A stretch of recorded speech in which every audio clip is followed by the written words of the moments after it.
Hello. Let me turn this. Hi, hi, hi. Hi.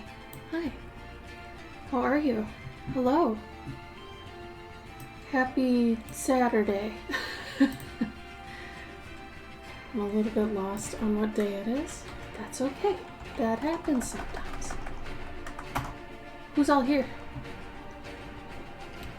Say hi.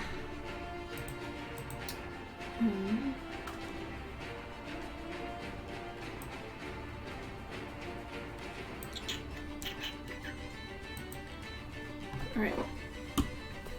I forgot to empty my jar. Oh. I just forget to do that. Why do I forget to do that? Where am I putting these? Do you want them? I don't know where I'm putting these right now. Put that right there. Then I have this giant box I have to put somewhere. I'm not even sure where. This goes here. I swear I was mostly ready before I started. I swear. I swear, I swear, I swear.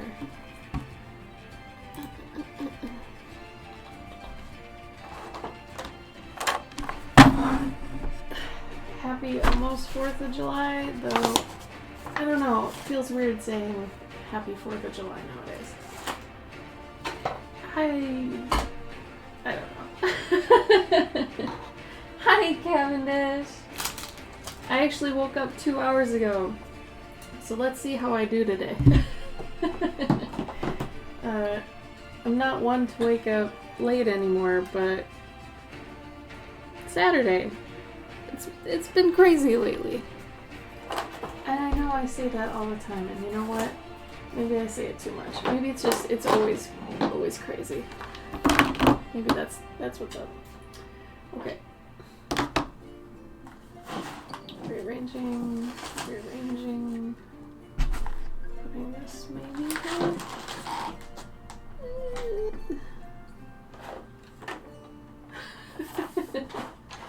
I'm gonna move this pig over here. Oh no.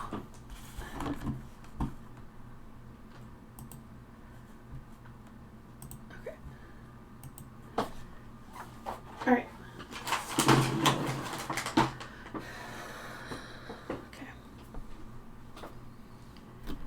I can't believe it, actually, no. I think it went way too quickly. You woke up 20 minutes ago?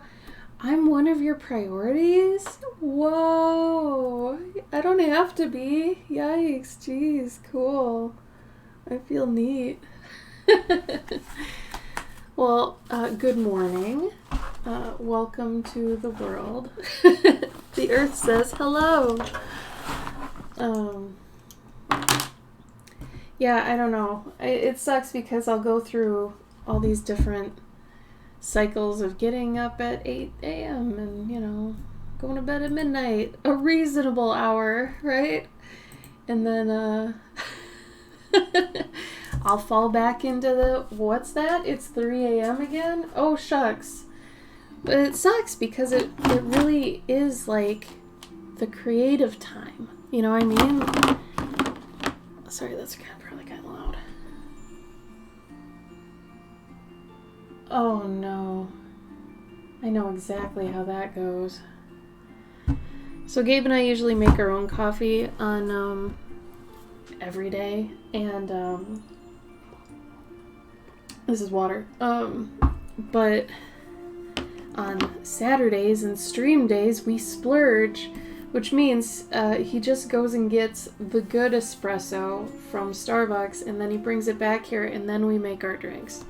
So usually I'll have a caramel macchiato because I like to control how much caramel there is. Sometimes I want a little, sometimes I want a lot. So he does that because honestly, I'm at the point now I can tell the difference between like homebrewed espresso and really good quality espresso. Honestly, there's no contest. Like, the amount of punch that like real espresso from a good machine versus mine is, it's painfully obvious. So anyway, I'm working on a patron's original today, and I don't usually do these on stream because I'd say about half my patrons come to the streams. So I don't like to ruin things for them. But if I do them on stream, I make sure they're the ones that don't come to the streams. So, let's see.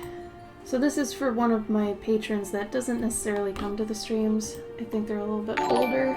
I've got a couple older ones. Schmuck! Thank you for the sub! Aww. That is very sweet of you. Thank you.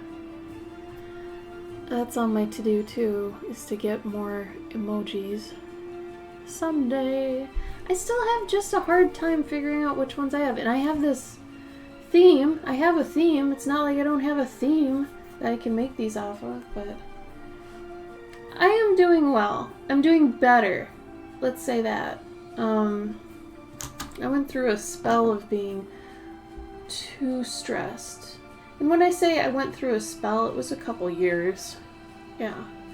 But I've finally gotten to a point I can kind of settle down a bit. I'm gonna zoom in on this.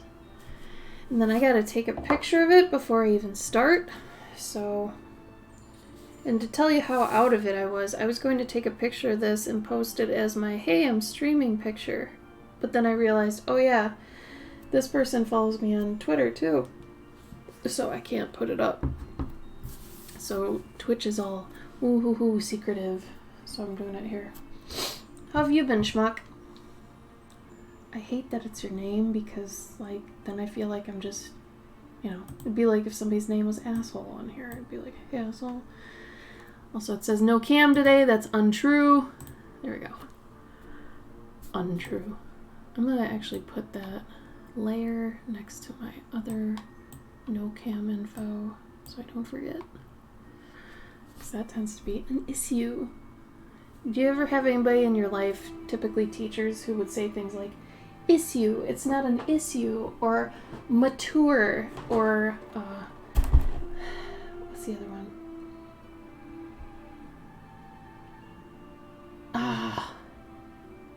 I'm blanking on the other one. It was always a health teacher for me, and it was like 2 or 3 health teachers that just talk like this. What was the other one? Mature? I'm not gonna remember. If I do remember, I'll tell you, but if I don't, I don't, and I probably won't. I'm also gonna do a sad duck at some point. I have worked on that. But this one's ready to roll. Then, I might also work on these other ones that I've got ready to go. But these are past the point of coloring. They need pastels, so I might get this out. Hold on. It's gonna get probably loud for a minute. There we go. Okay.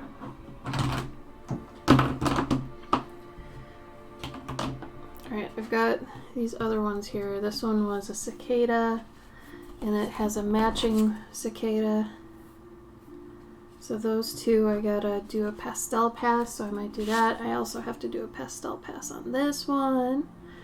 And then for another patron who I owe like a really big piece, she saved up for a few months. I gotta render this, and then I gotta do a pastel pass on this. I don't know if we'll get to this one today, but we'll see. I have to do a few things here. A tissue. Tissue. Oh, hi, Jer. How you doing? It's been a minute. Also, how pale I am in the camera is accurate. I have not been outside this summer. Let's see, at all. Seriously, it's too hot to do anything, and it's been too hot since end of May, really. So, how big is this? Did I make this too big? Hold on. This might be... No, I wouldn't do that. This should be 4x6. Usually I make... Oh my god, I did. Okay. Well, shit. Usually I make crop marks. Forgot to do crop marks. So that's fun. I'll figure it out later. It's too late now. It's too late. Alright, let's get some corn in here. Let's draw some corn. Doing the corn thing. I kind of want the corn hair to go crazy. I love that corn has hair. Isn't that weird? Like, why in the hell does corn have hair? If anybody actually knows the answer to this, I'll send you a sticker in the mail. But you have to say it right now, because you could Google it. Now I don't want you doing that. That's cheating. It's cheating! Okay, corn. I need to see what kind of yellow is corn. Some would just say yellow. But it's not just yellow. Is it corn yellow? Is it goldenrod? What kind of yellow is it? I also like the look of that multicolored corn, rainbow corn. I don't know what you would actually call it, but I like it. It's cool. Maize yellow, I asked. Yeah. Corn, corn yellow. You're from Brooklyn. I have no idea why corn does anything. Why is corn? I finally got to the point that I can make popcorn in just in a frying pan, and I feel pretty baller about that. And I know that's super down here on the look I can do things tier, but you know, whatever. When you reach a certain age, hair starts to grow on your ears. Ah! Oh my god! Cavendish, that was a very, very intelligent joke. I like that. I wish there was something we could do with that. I don't want it to be wasted. That was very good. Oh, roasted corn. Oh, all this corn looks really good. I think, you know, how people get allergic to things. And lately I've been, this is so dumb. I feel like for a while I was like, gluten allergies, blah, blah, blah, that's stupid. Who has that? I guess I do. Now. I didn't used to. But the gluten thing apparently is real talk. So I can't have that right now. And it's weird because your allergies change. I know I didn't used to be allergic to cats, and now I am allergic to cats. And then the same thing happened with dairy and gluten. And in all honesty, I think it's because I got fat. Once I got fat, and I mean like obese for my frame, not just fat, but for my frame, I am obese. It's okay. I'm working on it. Last year was a hard year, okay? But anyway, apparently when that happens, you get all these other things that just pop into being, right? So now I'm suddenly allergic to a few things. So I'm on this like gluten-free vegan diet thing. And at this point, I'm like, you know what? Cutting out eggs, fine. I used to be obsessed with eggs and cheese, and I was like, I'd rather die than not eat cheese. And now I'm okay because I found some good vegan cheese. I know that sounds like an oxymoron, but I found some. It's good. And yes, I remember what cheese tastes like. Thank you. But anyway, I think now, if I was going to be devastated by anything being, like, causing me allergies, it'd be corn. I need corn. Like, popcorn is one of my vices, right? And, like, I just love corn and things. It tastes so good. I don't know what it is, but anyway. Corn has replaced cheese. Behold, corn! The wonders of corn. Okay. And I mean, I used to love the band, so I still love the band. They came out with a decent album recently that sounded like old them. However, there's now a band that sounds almost exactly like 90s vintage corn. They were called like, oh god, I'm gonna forget this. Chaotica, maybe? Something like that. I think they're Danish, but god, the guy sounds just like Jonathan Davis, and the rest of the music just sounds like copy-paste. It's crazy. I think it was Chaotica. I can't remember now. Okay. I found some decent references. We're gonna go with this. I don't have a piece of scratch paper to test my markers on, but should. Come on, really?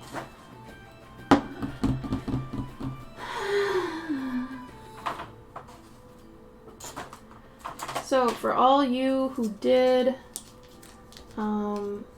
Journey June, how did it go? Let's talk about it. We still got the class coming up too. The class is going to be probably mid-July. We're giving people right now the chance to finish up. So let's art fight. Isn't that a site? I thought it was a site. Alright. I'll waste one of my ATCs here as a scratch page. Because I'm dumb and I deserve it.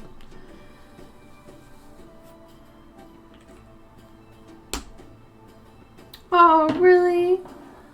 Oh, that's so sweet. That means people already like him. That's great. I mean, it helps he has a dope name. Let's be honest. I don't like that yellow. I have 40 different yellows in front of me and none of them are doing it for me. Art trading event. I didn't know about that. Gabe and I are usually hip to those things. I haven't heard of it though.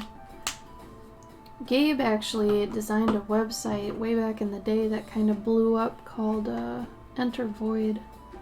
It's an actual like art battling site where you take your OCs and stuff and you battle them with each other. It's pretty cool.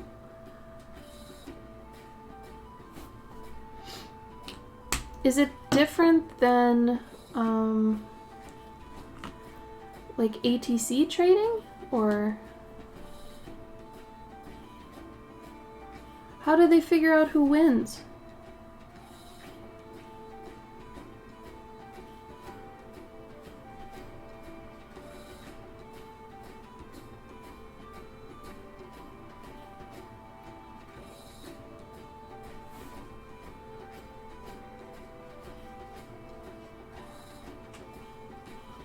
Like, what's the criteria for winning?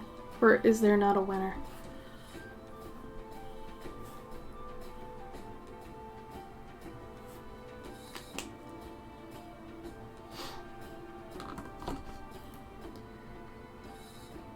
Let's do this one. The other one is a lot more red. Self-report the level you put into it, more points for shading, adding characters, backgrounds, clean color, etc. Wow. Well, that's nice. How fun is that? I'm gonna have some of these kernels disappear. Like, not disappear, but I'm gonna do a couple of them white.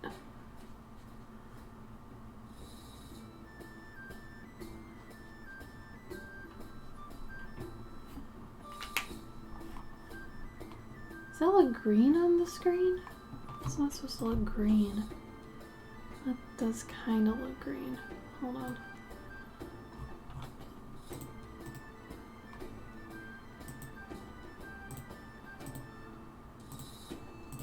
See if I can do a color correct on this, because it's a little bit... Oh, that's on me. No. Hold on.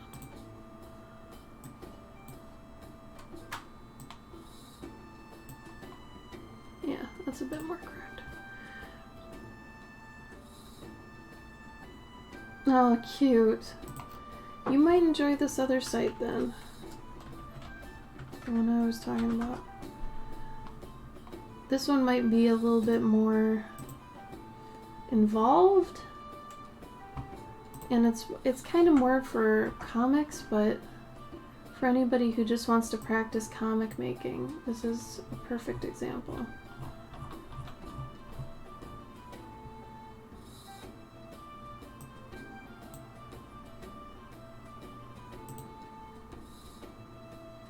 But yeah, this was Gabe's baby back in the day.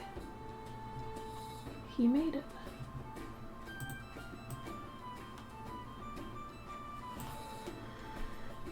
Let's see.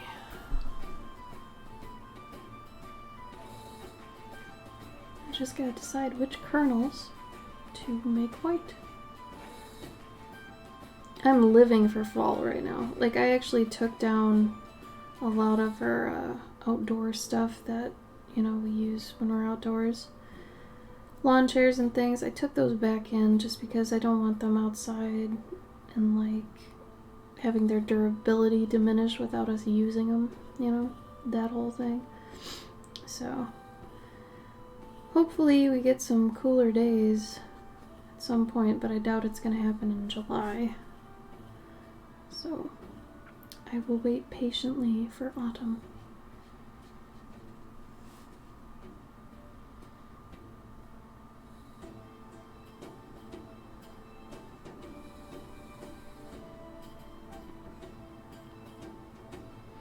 Is anybody doing anything for tomorrow? We're in a kind of, I don't want to say hick area, but we're in a rural area that seems very gung-ho America. No, like we moved here in April, and so this is their first 4th of July here, and it's like they're not supposed to have fireworks, but they have fireworks, and last night they were setting them off, and you know, we got 3 dogs, so they were crazy. But I don't know, man. I don't know how anybody can really be hyped about America anymore. Yeah, I'm all... what's the word? I'm grateful that we're free and all that stuff, but man, there's some dark stuff happening in America. So it's like, I can't be very proud of it.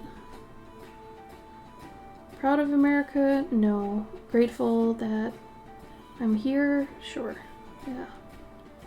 As opposed to like a war-ridden nation or something. Anyway, politics aside. Does anybody feel that way though? Also, Cavendish, how is the weather where you are? Are you in one of those heat-ridden areas that's like in danger, like Oregon is? Sorry, I grew up saying Oregon. It's Oregon. Oregon.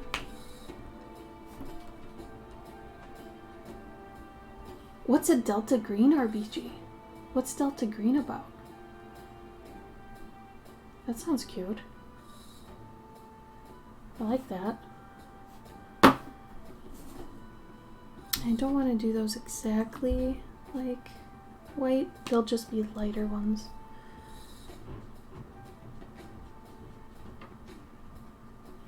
There we go.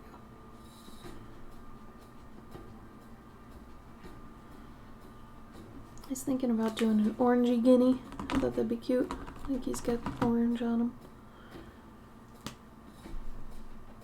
76. That's not bad. That's cooler than it is here. I'm in Illinois and it's gonna be like 87 today. Like, let's see if it's...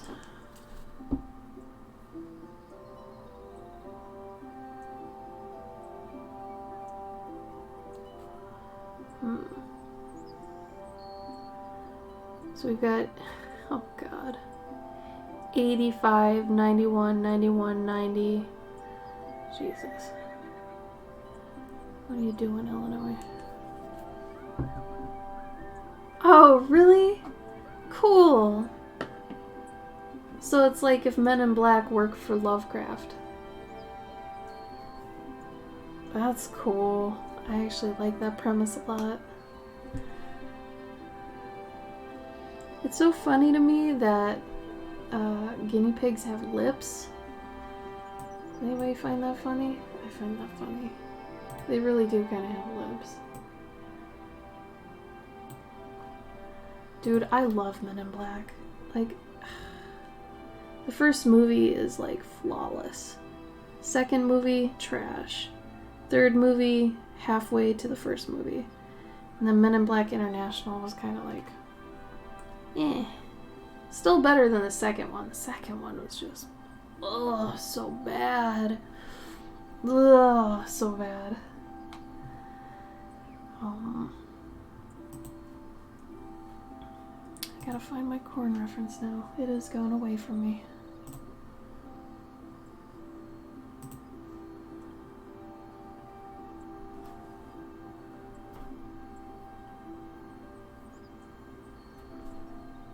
Oh, you gotta tell me how that is then. That sounds really fun.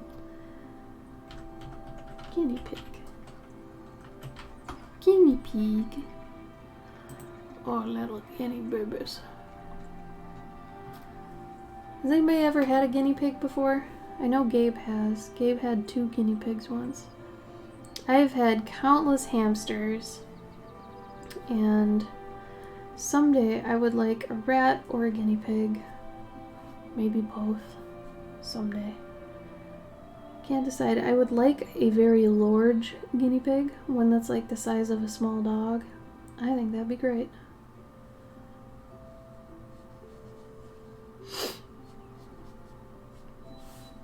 And one that likes to be cuddled. I'm just not so much a rabbit person. Rabbits to me are a little strange. Every time I've encountered a rabbit, they say more cat to me than they do dog.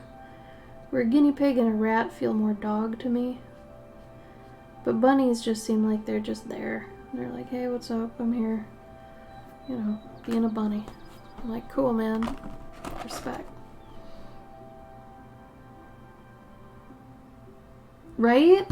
Me too, I think so too. That's why I have this little scratch piece I have over here. I'll put that on the screen so you can see. Because super misleading. Just like watercolors, markers can be super misleading. It's really strange and very disorienting, if I gotta be honest. It's like, I don't know how to plan that other than to just try them on the side here. These are my new ones, so I'm kind of not sure what they look like yet. These ones, though, my Prismas, I know exactly what these end up like. But in accordance with the new ones, I'm not sure.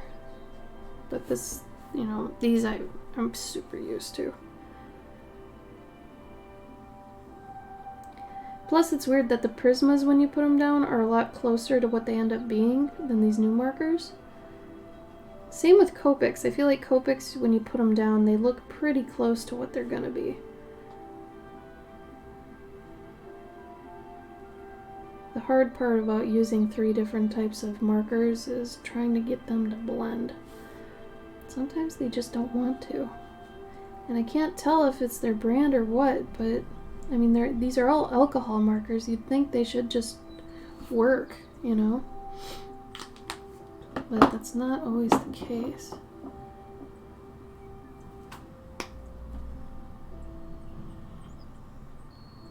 Like, I want them to blend right in here. We'll see if they can do it. But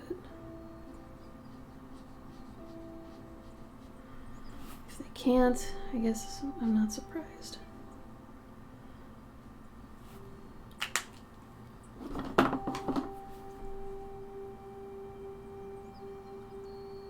Oh god, schmuck, that's one of the worst feelings ever. I did that on a commission recently. I got super lucky in that the real color I was supposed to use was darker than the one I screwed up on. So I was able to just go over it, but oh my god, that never happens to me, but when it does, it's like, oh my god. I do this all the time. How am I screwing up that bad, you know? And typically I have bleed on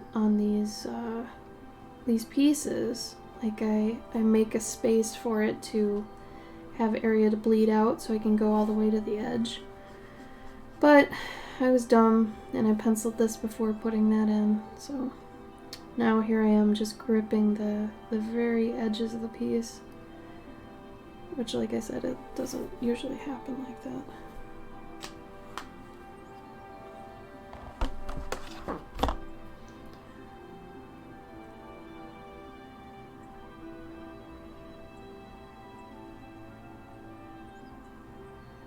Oh yeah, when it comes to paint, if you can do that with the paint, yeah, that's the way to go. Unfortunately, you can't do that with watercolor, but if you've got acrylic or oil, yeah, putting a drop of the paint on the cap is very smart. What I do for my watercolor set that I've got is I've got a strip in the middle, and I put down, you know, what each color is on that strip. Actually, I can go get that, because that's a good show of this. Hold on.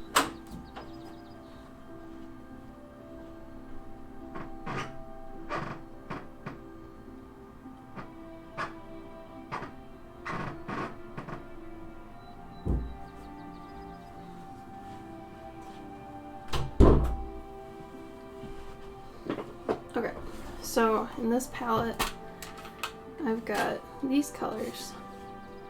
So it gets really scary down here because these all almost look alike. So that's why you have the swatch sheet here. So this is normally where my paintbrushes go, but I've got them elsewhere right now. It's like blues, greens, purples, reds, browns, blacks, and these are okay. But yeah, these get super dicey, especially right here. These ones are really hard to tell. So it's always good to have a swatch sheet. And I think even a test strip. Even if you got a swatch sheet, have a test strip. So this is my like swatch test strip. It's just smarter. I don't know.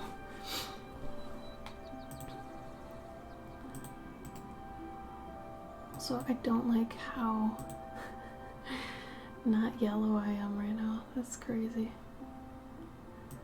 Hue shift. No, that makes me look green. I don't want to look green. I'll look more red than green. That's okay.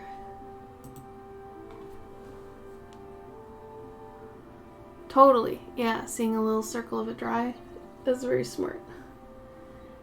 Yeah, unfortunately a lot of my paints aren't the types that I can just, and it stays there, but it will.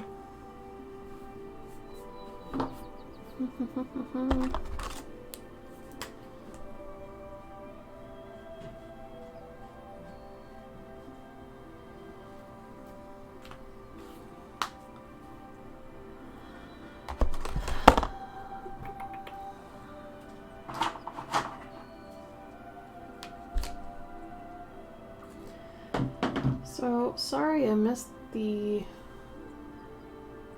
last stream day we had.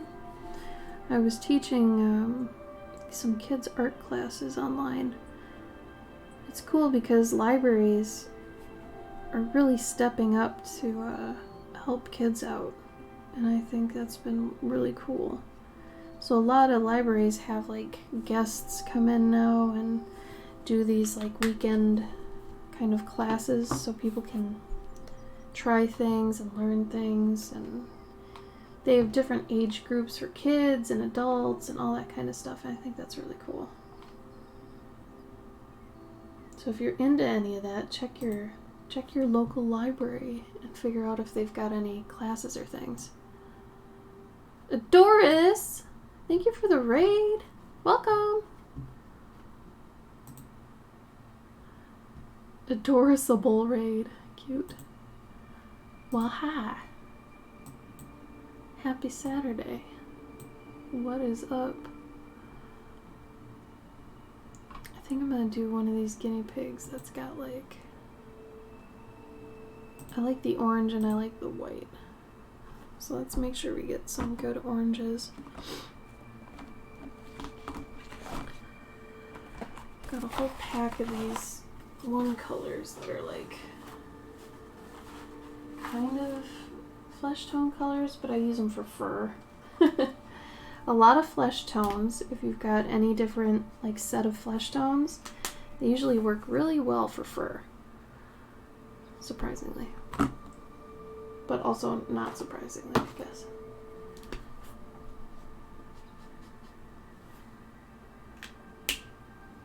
Hi, Dragon Wall. How you doing?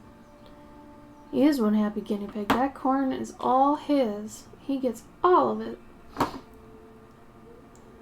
These still aren't as orange as I'd like. They're a little too red.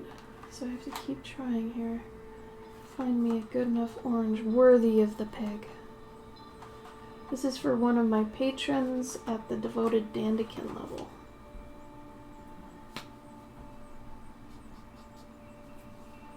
How you doing today, Dragon Wall?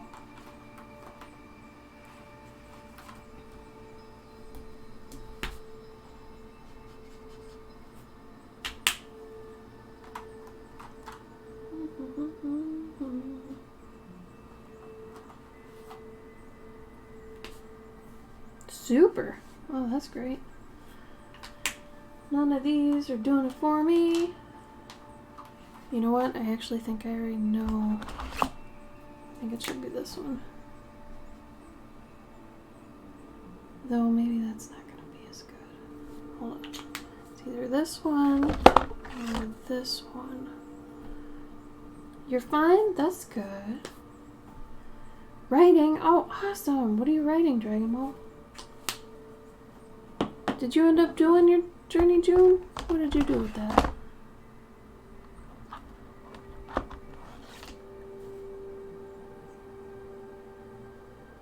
Oh, cute, I asked. That's a great idea.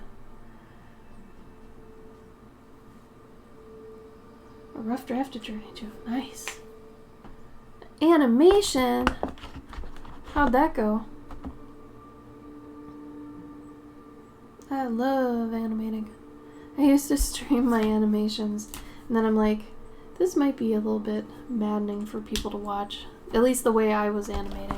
I know it'd be like, you know, flipping between the two frames, and they see it, and then, you know, I don't know, I felt silly about it, because then I was like, oh no. They're watching me basically troubleshoot. If I was smart, I would have put the numbers next to which ones of these were which, but that's fine. Ah, Ren Fair season. I wonder if more than just the pandemic affecting it, I wonder more if Ren Fair is going to be affected by the heat waves more than anything. I'd be more afraid of that, I think, at this point. What was your animation of, Adoris? Oh, don't be sorry. Thank you for the raid. Every time I'm done with the stream, I need to eat immediately, or else I get, like, awfully angry. Oh, Vero! Thank you for the raid! Hey, everybody. We are, coloring a guinea pig today. What did you do on your Saturday? Well, I colored a guinea pig. I mean, why didn't you? You know, that's all I'm saying. Is anybody else drawing with me today? What are you up to? What are you drawing? What are you doing?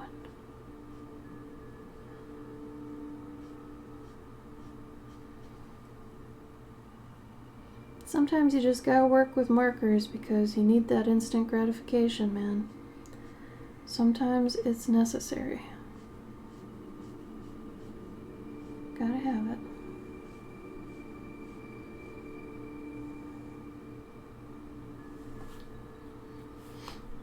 Let's give him a little bit on his ear.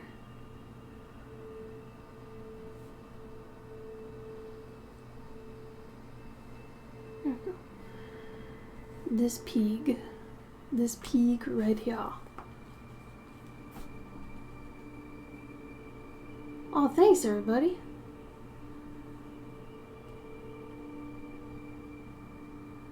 Well, thank you for the referral, Crazy. I appreciate it. Painting with acrylics. Yeah, man. I go between markers and watercolor typically. So like I'll do a lot of the marker stuff right away, and then later on, like these are all at the stage where they need pastels, so this needs rendering. This isn't even like the maybe 40%, not even. I was gonna work on these today, but I might only get to the coloring of this and then maybe rendering it a little, but I have a lot of other work I gotta do off stream, so we'll see. Oh, thank you. This one's for one of my patrons. I have a tier that gives them an original ATC every month. However, I got behind, so I combined a couple of their months with their permission, of course, and made a bigger piece for them. So that's always fun, because usually they're about this size, but this time it's like, whoa. Phew. But I'm hoping next weekend I'll be able to do some watercolor on stream again. Typically that's when I have the most fun. It's when I'm just watercoloring on stream. I try to treat my streams as like a relaxing art day, you know, where you're just chilling and talking and, you know, not stressing too bad about the process or anything like that. So, yeah, go ahead and lurk. No worries. Oh, thanks, Lights and C. How you been? But yeah, Vero, I understand if you need to ditch out, because every time I'm done with a stream, I gotta eat or else I kill things. I get really angry if I don't eat. Blood sugar, you know, all that stuff. But thank you for the raid regardless. I appreciate it. What did you paint then? Trying to search for the perfect color with these new markers and I don't know what they look like. So we're just trying a few things. Oh, you ate during? A fancy raccoon. Can't fail with that. Fancy raccoons be fancy. Let's get out this brown, see how this looks. Yeah, that's probably what I'm thinking. It's crazy to me that guinea pigs have lips. Like, these plump little, you know, lips. I don't know, I find it so funny. A fancy opossum. Ooh. Only the finest trash.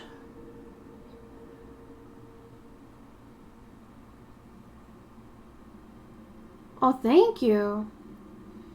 Yeah, markers and watercolor. Just make sure you don't mix your watercolor and markers unless you do it in a certain way. If you use water-based markers, you can put your water-based markers right on top of your watercolor, which is super nice. You can also blend water-based markers with just water and like a paintbrush, which is also really nice. However, if you work with alcohol markers, you can run into some trouble if you use watercolors too, because then it ends up making that wall of pigment. You gotta watch out for that, because sometimes it can be pretty bad. Because the water and the alcohol don't mix, they actually separate, so, you know, one will push up against the other one, so you gotta either make sure they're both dry, or, you know. Yeah, you can't mix them unless, like, your watercolor is completely dry, and then, you know, you put the marker on, but once the marker's on, you can't really blend it as much, so make sure you go from light colors to dark incrementally. Otherwise, yeah, you might get marker streaks and all that, and you can't exactly use your blender. But if you use water-based markers like Tombows, I can show you an example. So, alcohol-based.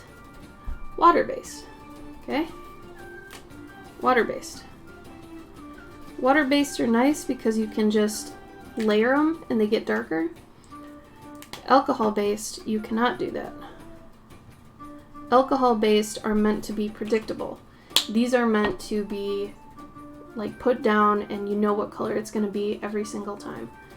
Water-based, like I said, acts as like a multiply brush in Photoshop.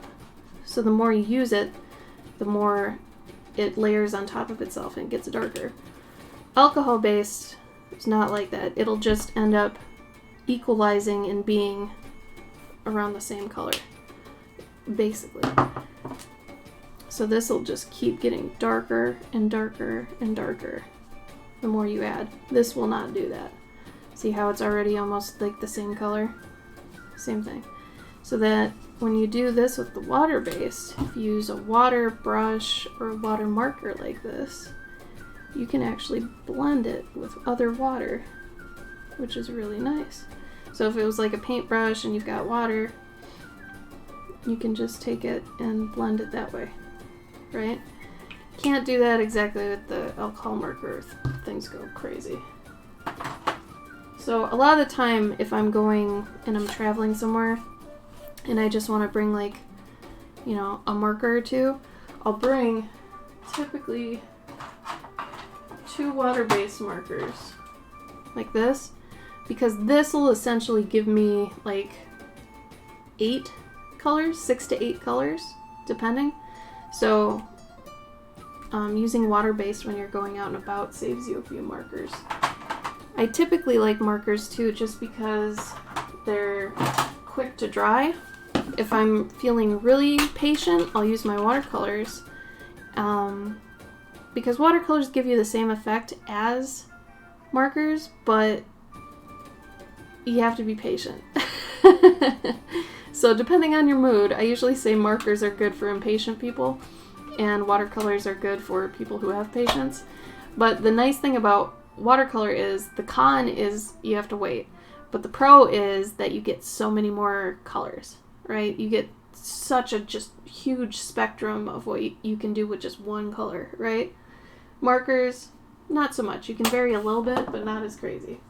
So they each have their pros and cons, essentially. I find that markers are pretty good for streams, but like I said, if I'm feeling very like, I can wait, it's fine, take your time, then I'll do my watercolors. But yeah. Yeah, watercolors I feel like are a lifelong commitment. I think with markers, when I first started them, like on my Instagram one year, I think it was 2012, 2013, somewhere in there, I just picked up markers and I was like, I want to get good at these. So I had never really used them professionally before, anything like that. So my entire marker journey is technically on my Instagram, which is kind of cool, honestly. You can see how, I started, where I messed up and things, and I don't know. I find that as a positive use of social media, where there are very small positive things about social media nowadays, but I find that, seeing an artist's journey is one of the positive things, Fritz is still asleep. Oh no. Close the bedroom door so the cats don't keep him awake with their harassment. They do harass people, don't they? Oh, Nick, the Christmas kitty. I love Nick. He's so pretty, too. Tiny corn. Hi, Megan.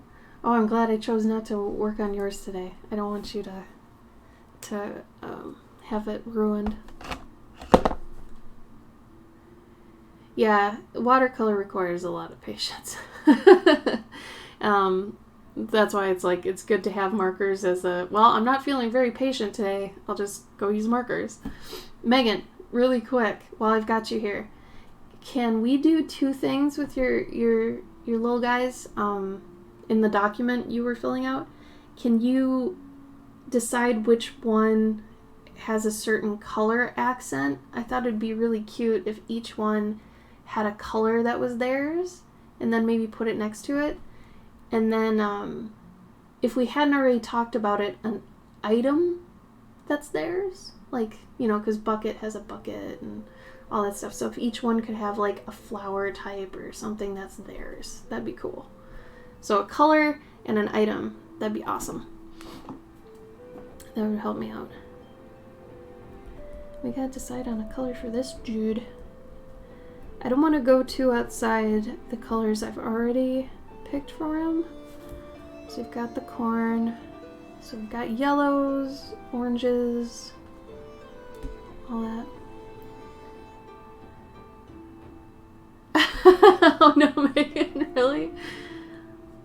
I mean, it's the weekend. You're allowed to be as oblivious as you like to be, Only on the weekdays do you need to be on. And even then, what is on nowadays, right? I kind of like this color because it's almost red, but it's not. So maybe I'll go with that. I don't know. Also, how's my voice in accordance to the music? I forgot to ask at the beginning of the stream. Because I'm so responsible now, right? Right. Let's see. Still trying to find colors I deem okay for this. Oh, that's a nice color. That is one of my favorite colors. I love a good, like, orangey red. Oh, I really like that. Am I gonna use that? Is it too dark? Oh, I like it. I think I'm gonna go with it. Yeah, yep, I'm gonna do that one. Now, where am I gonna do it? It might work well with one of these colors.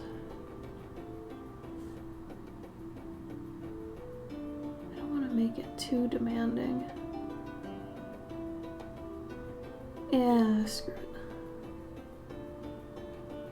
It's a little bit dark, but I think it'll get better once I render it out.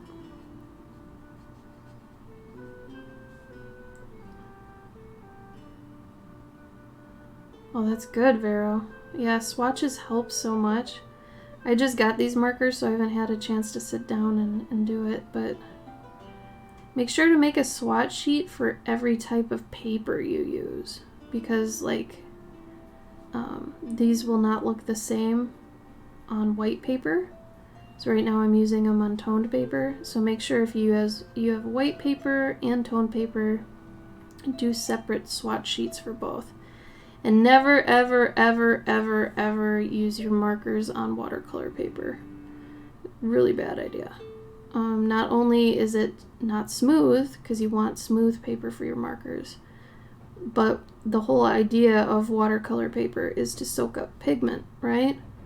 I mean, unless your goal is to kill your markers as fast as possible, I would not use watercolor paper.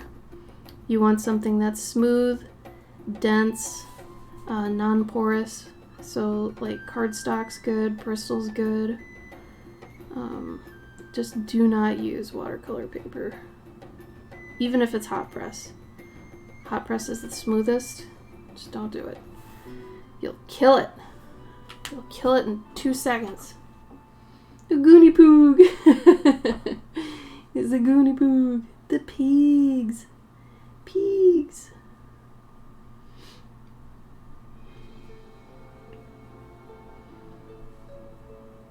Yeah.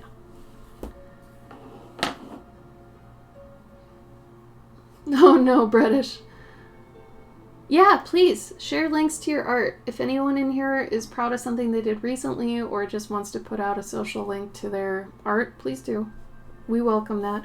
We don't welcome spam bots or trolls or anything like that, obviously. But if it's about your art, yeah, feel free.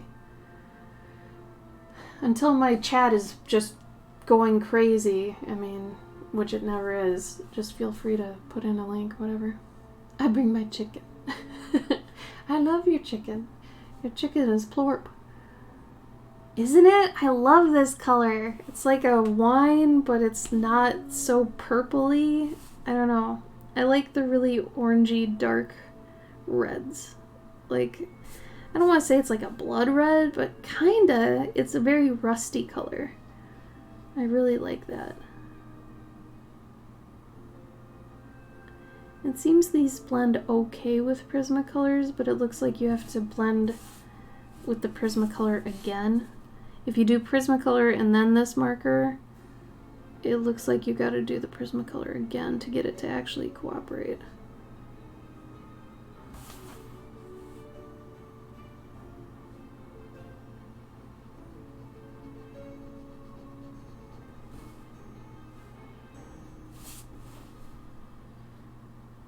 A lot of my friends are gearing up for conventions. I'll be at DragonCon 2022. I'm not gonna go this year, but I've already got a table for 2022. So if anybody's going to DragonCon in 2022, I'll be there. But not this year. I'm still not at the point that I'm like, yeah, conventions, woo! Especially because I heard there's another strain of the virus that just is like starting to get bigger. It's a little scary, so I don't know. Vaccinated, but it's like, it's still scary. You can still catch it and stuff, especially if it's a new strain, you know. The vaccinations help, but I guess we won't know until we start getting out there again how bad it is. So if you're going to a convention or anything like that, please still wear a mask. Do hand sanitizer, all that junk. Because it's still around. Just because some people are pretending it's not doesn't mean it's not. I got into New York Comic Con for this fall, but probably not gonna go. Same reason. I applied because I thought they'd have another online artist alley, but it doesn't look like it. It looks like they're just doing the in-person one. so probably gonna wait it out. Right, Cavendish? And it sucks because where I am, no one wears masks. Like, they didn't when it was mandatory. And they're not now either, so they always seem to be very judgy if you're wearing a mask.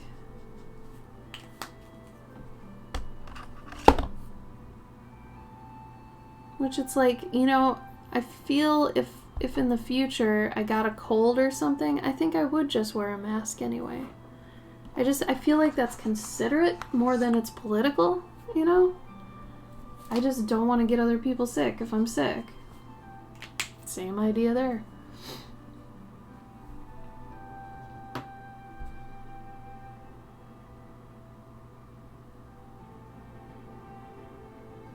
Good for you, schmuck. There you go.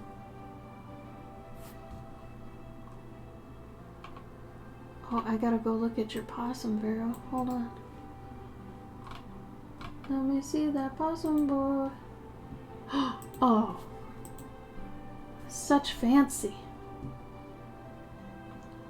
I like that the raccoon's like doing the rat pose. And the possum's screaming. Silent screams. They look great.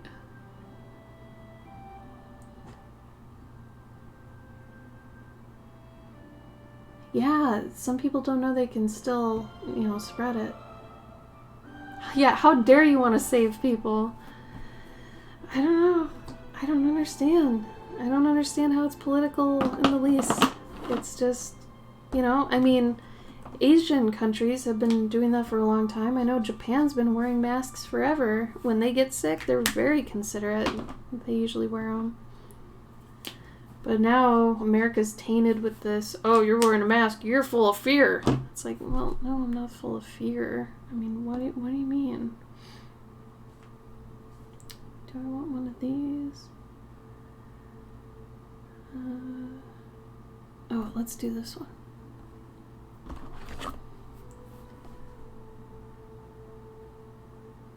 There you go, because you're not selfish. Well, thank you for not being selfish.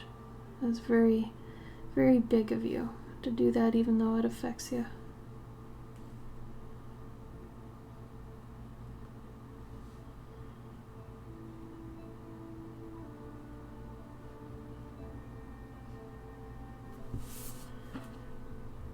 I realized something the other day, and I've known this before, but I mean, I think I really figured it out more so the other day than I ever have. Somebody had asked me, like, you know, what artists are you inspired by mostly? And I realized I'm not really inspired by artists. I'm inspired by music. More than anything, like, if I get obsessed with a certain musician or a certain sound or something like that, that inspires me more than just looking at someone else's art. Honestly, looking at other people's art gives me anxiety. It doesn't give me like, oh yeah, I want to go make that. If anything, it's like, oh no, more than a, oh cool, or I gotta go do this. And I don't know if that's just a me thing. It's probably some sort of complex I have or something. But I get more inspired by music than anything.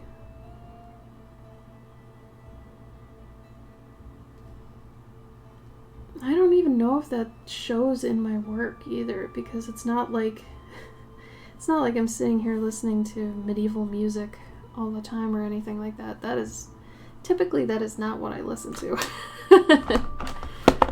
Despite my whole persona and everything, that's not usually my type of music. I mean, if I'm wanting to chill out, I'll throw on Enya or something, because hell yeah, Enya. But there's other stuff like Dead Can Dance. I love Dead Can Dance. But other than those, and like a smattering of a bunch of, you know, Norwegian, like Viking things, I listen to a lot of just, I don't know, basic stuff. But it's like, it's not basic too. Like, no one I know listens to the musicians I listen to anymore. But I don't know. It's weird because I get inspired by them, like I get like, you know, amped up, but it doesn't really show in my art directly, you know. If I go out and I'm in a public studies basket, please. Yeah, there you go, Cavendish. Yeah, it's just, I'm not ready for conventions to be the norm again. I don't think people are ready for that. You know what I mean? Like it's so many people in one space. Like, depending on the convention, it's like 50,000 to 100,000 people in a space. That's a lot of people, man. Like, a lot of people. Honestly, I was thinking about even being in that same space with people again, and I don't think I'm like mentally ready for that. Like, I really miss, you know, talking with people and schmoozing and all that stuff, but I feel like you gotta be in the swing of that, and man, I'm so not in the swing of that.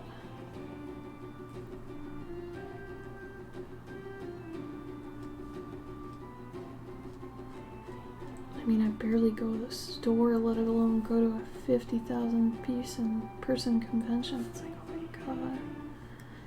I know the only way to get used to it again is to start doing it, but man, that's gonna be a learning curve again.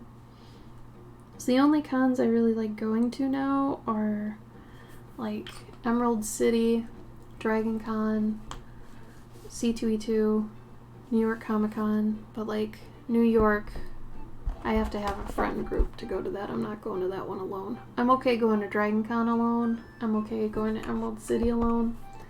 Not New York Comic Con. That one's scary.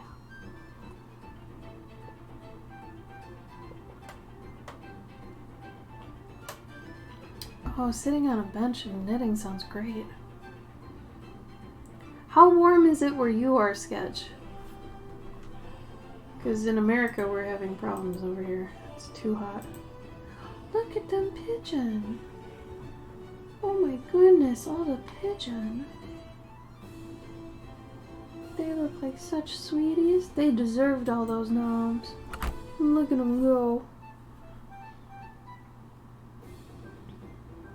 I kind of want the background to be like a light blue, but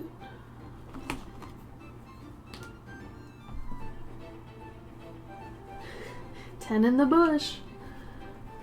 Whatever that means. What does that mean? Cavendish, do you know what that motto or that saying actually means?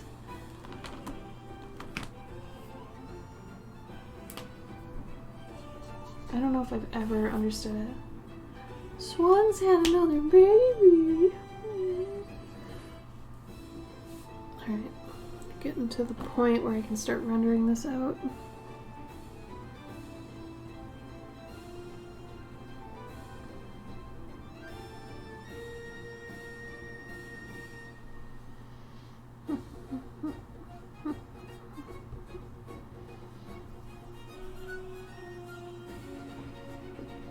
Fluffy gray blob stage. Ah, adolescence. Humans also fluffy gray blob stage. You know, I don't think I'll add a background color to this, because then it's just going to be streaky and kind of weird. So I think I can get away with just doing some different values in the background, and that'll be enough.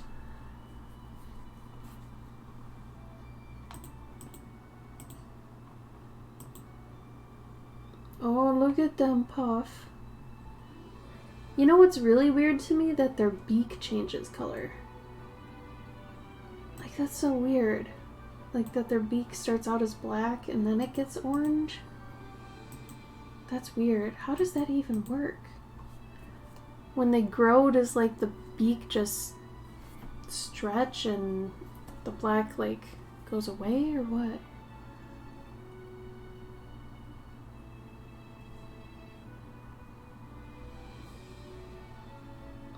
That's true, Cavendish. Maybe that's what's up. So if it's in your hand, you know there are others close by, that sort of thing?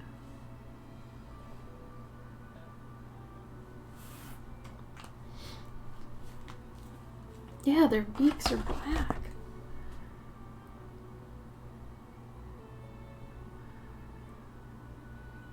Better to hold on to something one has than to risk losing it by trying to get something better.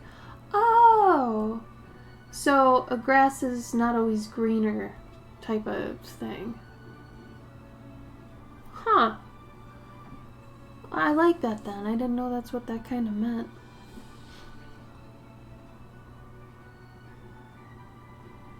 I'm gonna try to blend this. We'll see what happens. I hate using marker blenders. I try to not use them as much as possible because I don't think it helps, and a lot of the time it's always just kind of screwed up a lot of my stuff. So if this screws up, I at least know what to do to unscrew it, I guess, but I don't like using blenders. And honestly, I'm probably using them wrong, but at the same time it's like, I don't know, man. They never work right for me, so I usually try not to use them.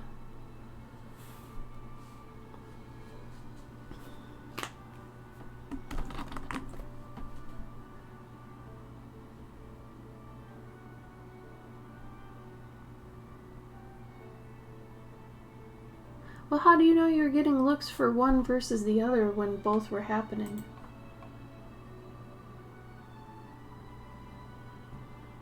Oh yeah, feel free, I asked.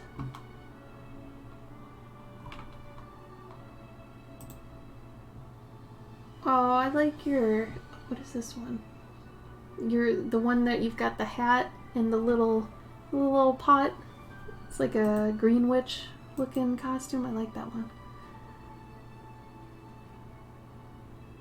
Well, try not to think about it, Sketch. Those people, if anybody is worried more about how you look or whatever, that means they've got something going on in their lives that they don't want to think about, so they're trying to busy themselves thinking of other people and their problems and whatever.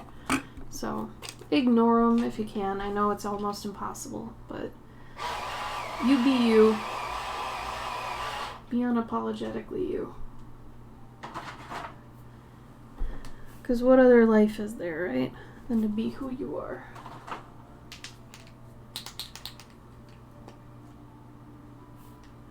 There you go. Yeah, you're helping the pigeons and making the nests.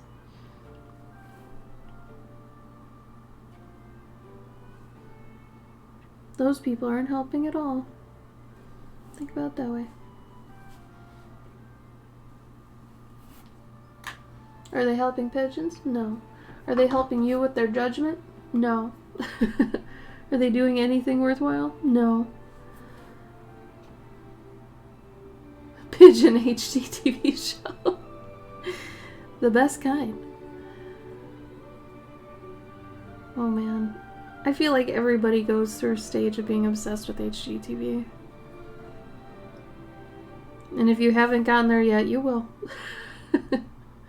Give it time. I had a stage where I was into Love It or List It because it was fun. It was cute. I liked, I think her name was Hillary and David. They were funny. And then Property Brothers is just kind of cute.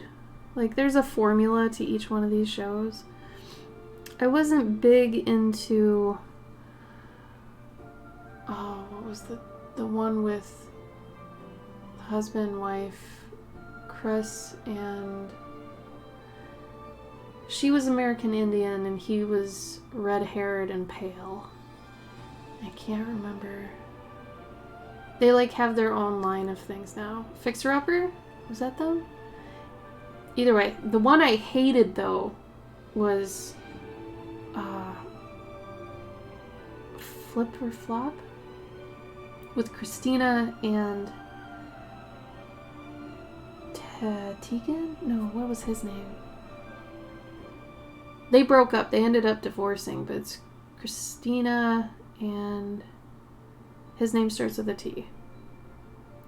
Anyway, They both have their own different shows now, but I feel like she did the exact same thing every episode. So it was never any different. She didn't think about the clients ever or their tastes or anything like that. She just would like do the same thing in every house. It was so boring because of that. And I started watching these when I was at the gym like a couple years ago because it was one of the only things on and I don't want to watch sports and stuff. So I was forced to watch those shows. And that one I did not like that one.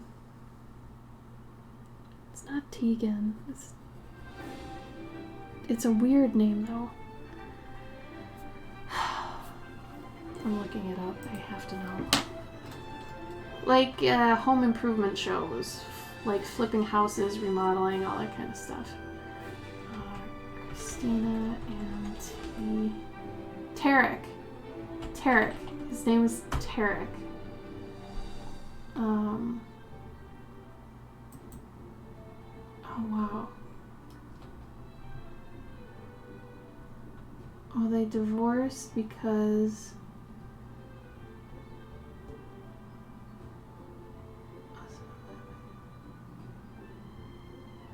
oh no.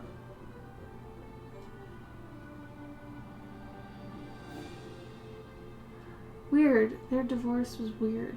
Anyway, they both had an HGTV thing. I feel like HGTV has like this underlying soap opera-ness to it because some of the couples are married, some of them are like family and all these sorts of things. So like there's low-key a storyline in there, but it's so not there that, you know, this is about houses and we're just fixing up houses. And,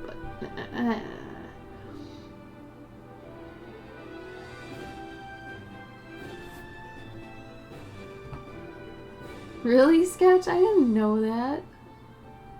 That's crazy.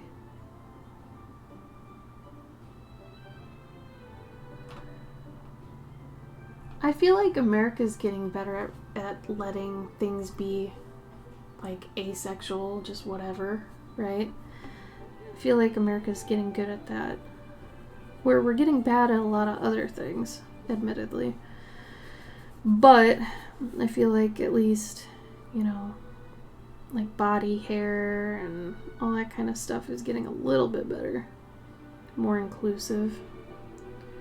But like I said, I'm not giving America that much credit because we still have problems elsewhere. Big ones.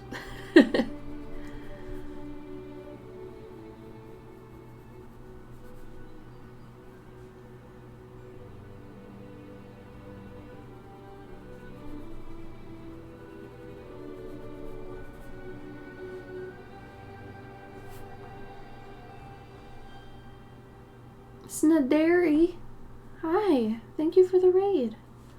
I hope you had a lovely stream. What did you do? And if you're an artist, please feel free to put your links in the chat so we can see what you do. That goes for anybody. If you want to share your links to your socials, all that, go for it.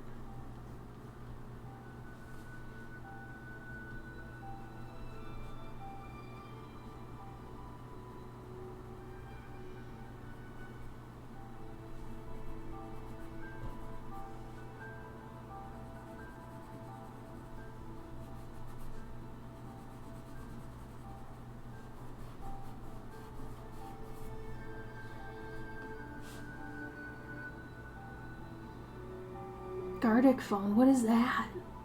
Hi, Dragon Boss.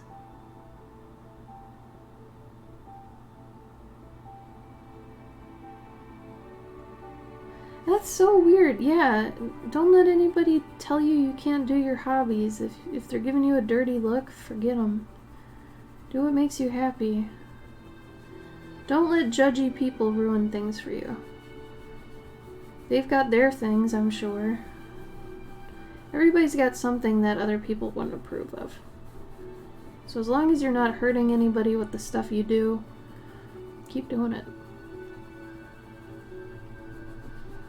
I mean, how could you live any other way, you know? Gotta do what makes you happy. Oh, I wanted to take another picture of this. Thank you, Sky. That's kind of my whole persona and vibe. When I go to conventions, my convention booth is a little tree that's got like art tacked up on it and stuff. So I lean into it pretty heavy. I kind of have to. Okay. Gotta get that in progress shot, right? And this is my real gray hair, by the way. So if anybody's wondering, yes, that's gray hair. And I acquired it naturally through stress and lots of it. Rainbow towels. Oh, that is pretty. Those are some really nice lines. Very crisp. I'm super impressed with how tight that is. So the yarn that you use for towels obviously must be different than yarn used for sweaters, right? Is it harder to work with or easier? Hi, Jenshay. A tea towel, hand towel for kitchen.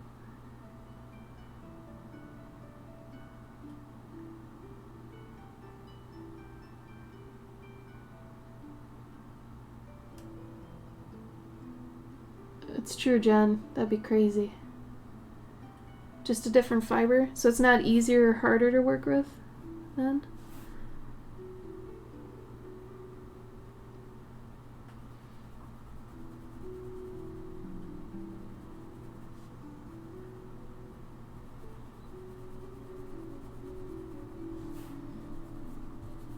There are a couple more things I was going to work on this stream, but I don't know if I'll have time.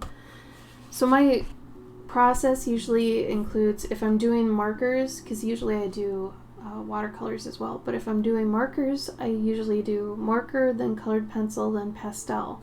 So right now this is going into the colored pencil stage, where I'm using a colored pencil to render it out, and then I'll do pastels after this. These other ones are ready for the pastel stage, so they're a little bit still washed out, right? And then once I get the pastels in there, they pop really hard. So all these white spots, all these things that are rendered in white, will be color pops. They're just white right now because that's how I get the pastel color to separate from the marker. And here's a cicada, and this was part of the matching set, and another cicada. And this one is at the render phase still, like the guinea pig. I've still got a little ways to go on this before it can get the pastel stage, but it's getting there. But like I said, I was going to work on these during the stream, but I think I'm just going to do the guinea. Oh, thickness. Yeah, I could see that. Wild corn dogs. Oh, yeah. Cattails are one of the weirdest plants, I think. I was going to do a Curious Collector Guardian for cattails coming up. Not sure when, but... Oh, and if any of you are my Curious Collectors on Patreon, please go check out one of the most recent posts. The one that says it's extremely important, because it's extremely important. I'm making the tier cheaper and changing some things about the rewards you get. So if anybody is international and has always wanted to do the Curious Collector tier, it's now cheaper, and you get it every month instead of every other month now. So you get it basically the same as anybody in the US. I think it's $6 now a month. I think that's what I made it. So I'm just getting rid of the buttons and the magnets. But you still get stickers, a story, a lore scroll. Well, it's not going to be a scroll anymore, it's going to be folded, but you get it.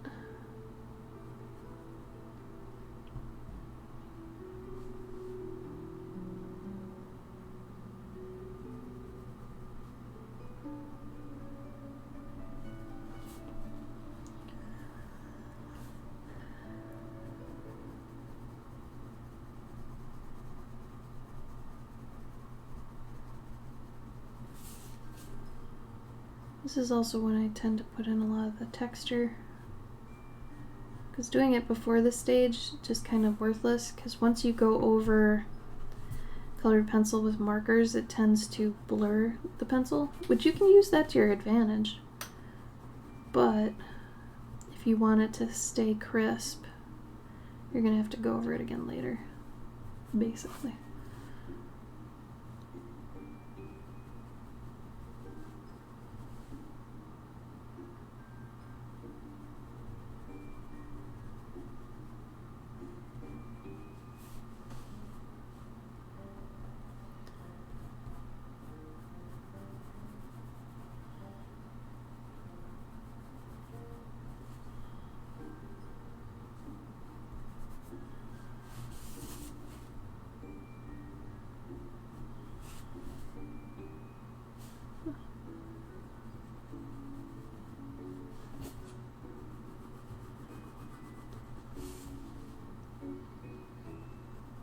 Have any of you ever watched a show because you've kind of ran out of shows to watch that you were really interested in, and you ended up watching a show that you're like, yeah, I never thought I'd watch this, and then you watch it, and then you're like, huh, this isn't that bad.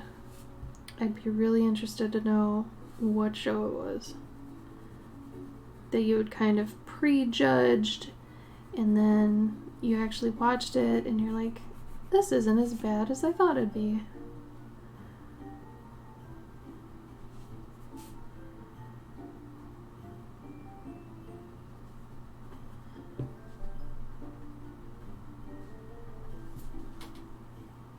And then what show?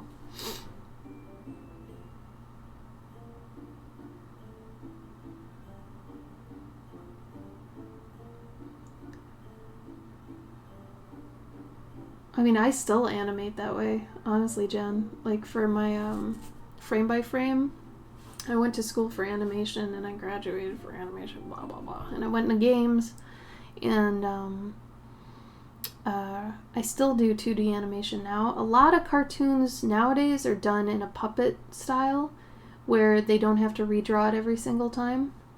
But the good ones, they still redraw it every single time because that's how you're going to get the most life out of it.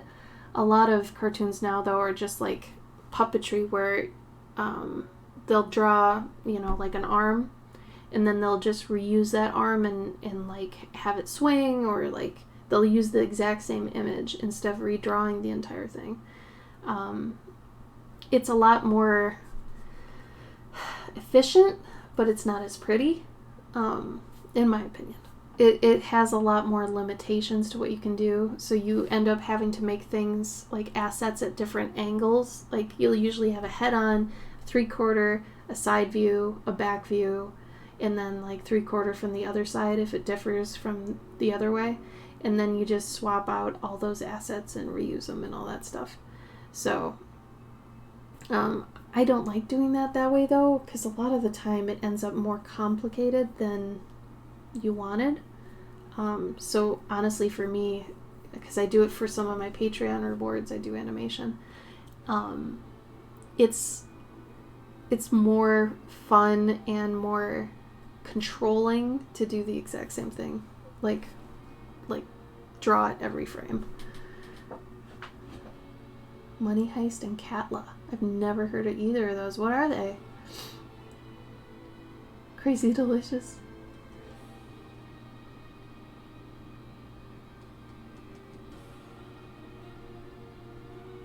So Legends of Tomorrow is good? Didn't that get canceled though?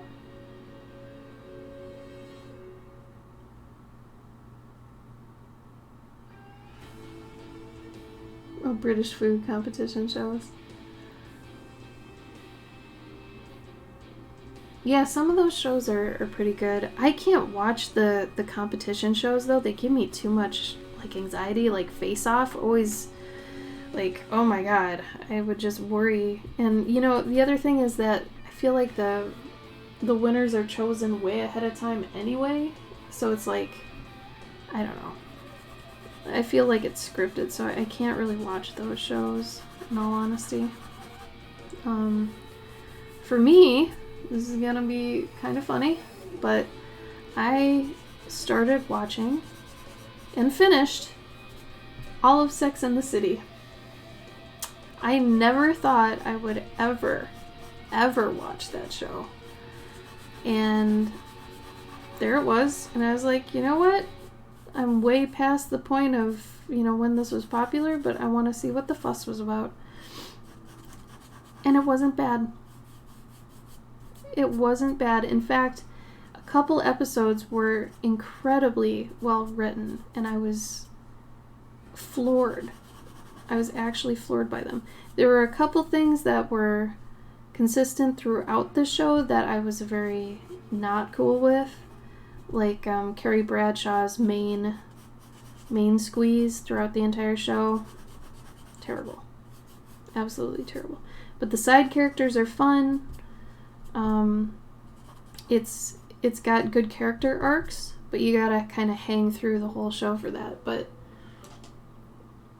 I was very surprised. And like I said, that is not the type of show I'd usually watch. But I gotta give it credit where it's due. It was not bad. And then I tried watching the movie, because the movies, are after the shows ended and whatever, so they keep the story going. They had completely different writers. They must have, because the movie is... The first movie, at least. I haven't watched the second movie, but not the same.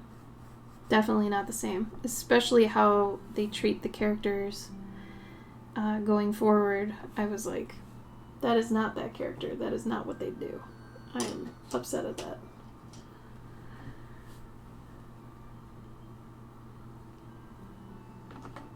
Yeah, American competition shows. That's what I'm saying. Like, oh man, I can't watch them. Ooh. Murder, She Wrote. Yeah. Yeah. Oh man. See, I can't watch Lucifer because every time I've seen something from that show, it looks like it's just directly ripping off Supernatural, and that bothers me. Because it's just like they're taking stuff from that lore and applying it to this one, and it...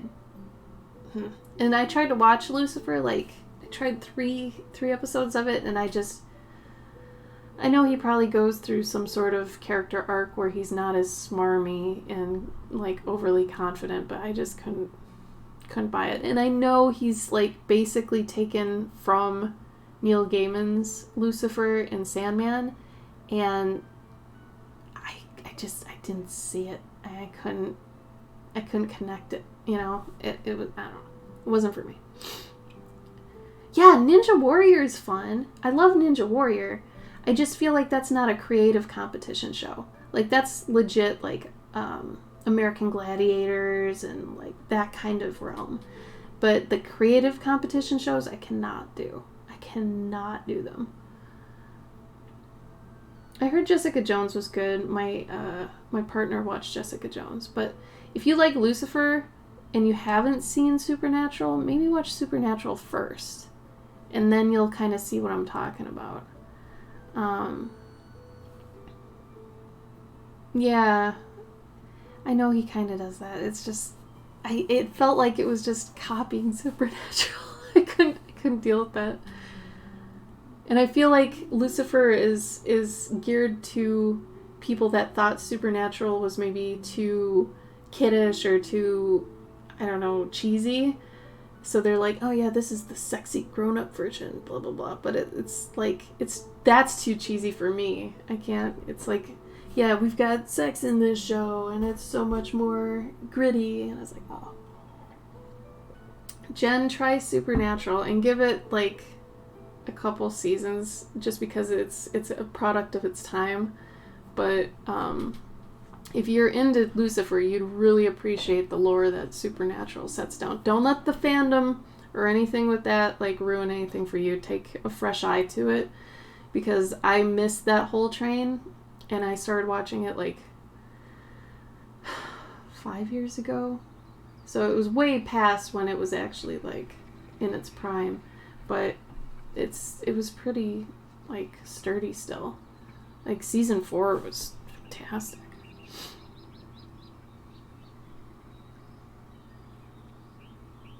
That's weird, Sketch. I wonder why. In the first couple seasons, it was so much like one of the shows that was on TV at the time. And this is why I'm saying you gotta wait until it hits the non-sexist era. Because way back when those shows were big like that and Buffy, and during that time, like, you had to have, like, a female interest and all this crap, and it was bullshit. And then once they get past that, which is, like, season 3, they get more about the family idea and less about, oh, we gotta have girls in here, really attractive women. So it gets past that. And you can tell when like, something culturally will shift in the world, and it reflects that in the show. It's really interesting because it's such a long-running show. You can tell when certain things, you know, well, this isn't cool anymore. You have to integrate this and that, and it gets pretty good.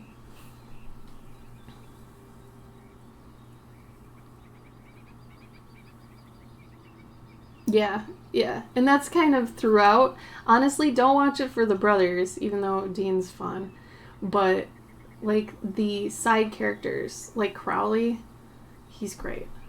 Like Mark Sheppard is amazing in that role. The guy that plays Balthazar, he's been in a lot of stuff. He's good. Castiel's good. You know, and they're good people in real life too, so that's also cool. But yeah, and they go through their things. It's kind of a formula, and you'll see that, but like I said, it's not so much about that. Yeah, Crowley's great. So I watched it mainly for the outlying characters. Even though, like, I don't know, Dean was fun. But Sam is just a wet blanket. I can't. I was not a Sam fan. So. But I mean, if you're into the supernatural shows, you might dig that. Because a lot of the stuff now with demons and angels and all that crap kind of stole that from Supernatural. So granted, Supernatural stole from some other stuff, but they made it in this kind of universe where now I feel like anything that's made that incorporates that kind of copies from that exactly, where they had pieced it together. And it's written by Eric Kripke originally, who does The Boys now. So that's why Jensen is now in The Boys. But it was like, you know, pretty decent in the beginning. There are like 3 seasons in the teens, though, that are really bad. There's one that just didn't even really have to do with monsters, and I was like, what is this? But I mean, you're going to have seasons in a show that's that long running that are going to be kind of weird.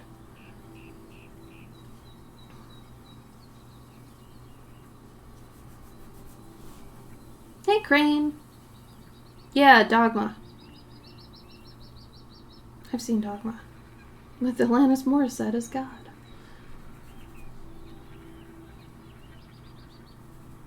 I mean, a lot of stuff kind of, I feel like, took from Neil Gaiman's Sandman, too. Like, in the sense of how gender's treated and in angels and demons in general. But this was, like, the way they took those things and put them together. And, like, Lucifer now, I feel, just took that pie and just made the recipe. Whereas Supernatural took all the ingredients to make the pie. Right?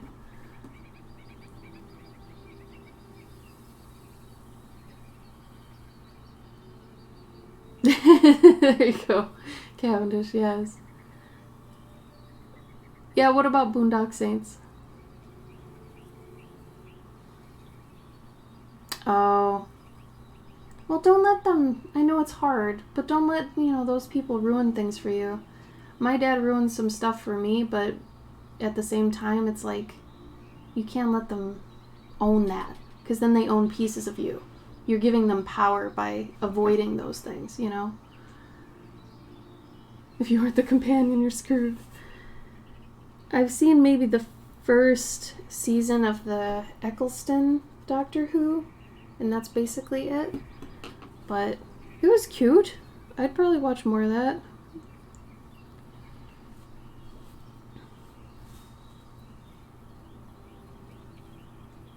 Oh no. Spoilers. That's okay. I'm way past the spoiler grace period.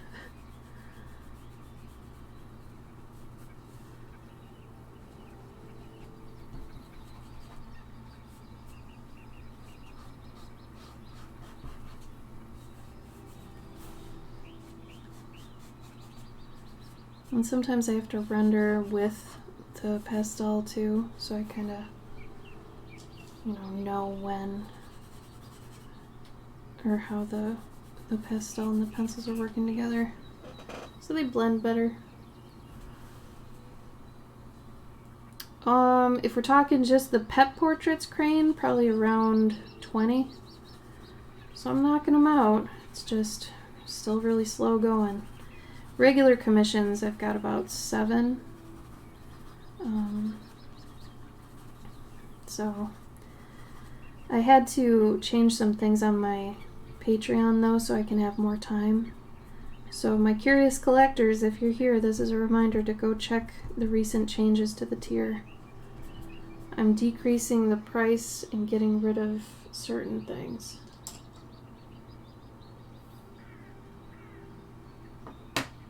Oh no! Yeah, try cool down. Sorry, don't know what happened. Get a washcloth.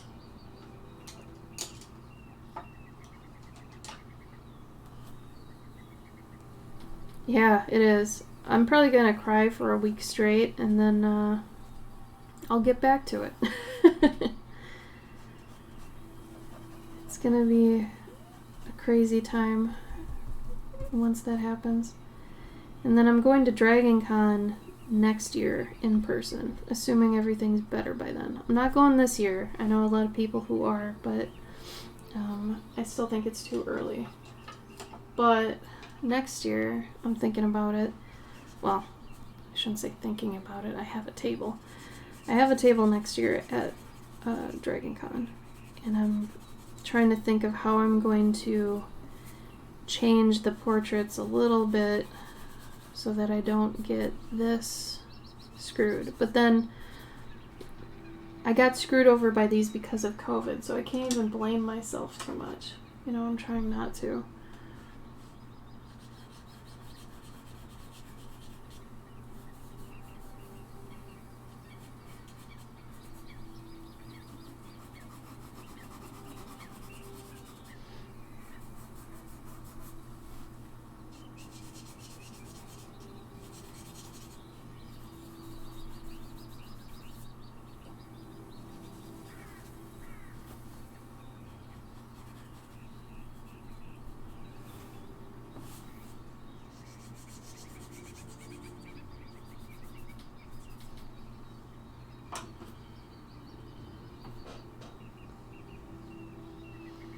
Yeah. It's too bad, too, because I was making good progress on them, and then COVID hit, and all my time was sucked because of needing to get another job, because conventions went away, and that was my main source of income, so I lost a lot of time that was going towards making the portraits, and it's been really difficult getting back. So a lot of people are still back to normal now, and all their time's normal and everything's normal. But for somebody like me, I'm still feeling the repercussions, and, trying to tell people that when they're back to their old grind is kind of difficult. I think some people just assume everybody's back to being normal, and it's like, that's not how it is. Some people are literally still recovering. Some people are still in it. It's not like it's over yet.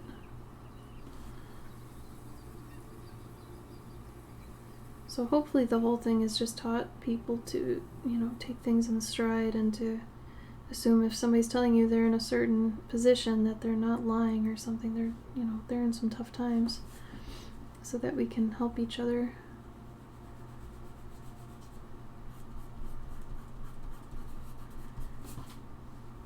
Being considerate and all that. How you been though, Crane? How's your maps and stuff going?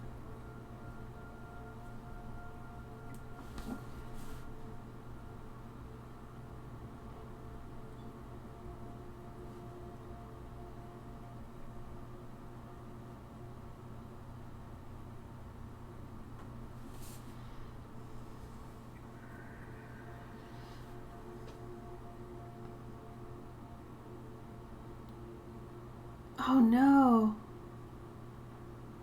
Really, Jen? Oh no. Yeah, see, I don't know why they thought, oh yeah, we can do this now. It's like, no, dude. No, no, no, no, no. I mean, at least if you are going back to, like, in-person working, you have to have, like, I feel, a remote option still. So that people who are either high risk or don't feel comfortable yet can still be working remotely. You know, if this taught us anything, it should be that we should always have, like, a remote option, you know. But to force people to come back already, that feels like such a health risk in so many ways, you know? Do they make sure that everybody's vaccinated, or I'm guessing they can't legally do that or something? See, I don't even know how you'd go about this now.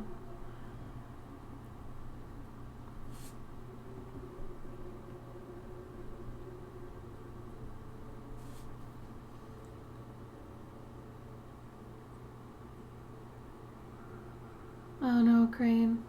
You gotta find that fire again. Remember why you liked it. And hopefully it's still there. Really, Jen? That's so messed up. A friend in the Netherlands has one shot so far. Company stupid lax on COVID. Ugh. Hi, Serenity.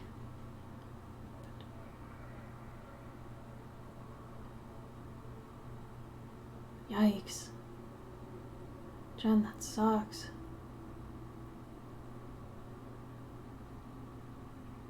Yeah, God, I can't believe how many people are just still razzing and bullying people about the, like, safety precaution choices they take. Like, why would you, oh, you're not coughing on people? Why aren't you coughing on people? Like, that's how it feels to me. Like, if somebody's getting mad at somebody for not coughing on other people or something, it's like, why are you not trying to make other people sick? It's ridiculous. I don't understand. It does not compute for me. Especially how people can just be so outwardly mean. Like, you're adults. You're not even middle school kids bullying. You're adults. What are you doing? 0 sense. Makes 0 sense to me. I think in general I just don't understand cruel people. I don't understand them at all. Yeah, they are dumb as fuck.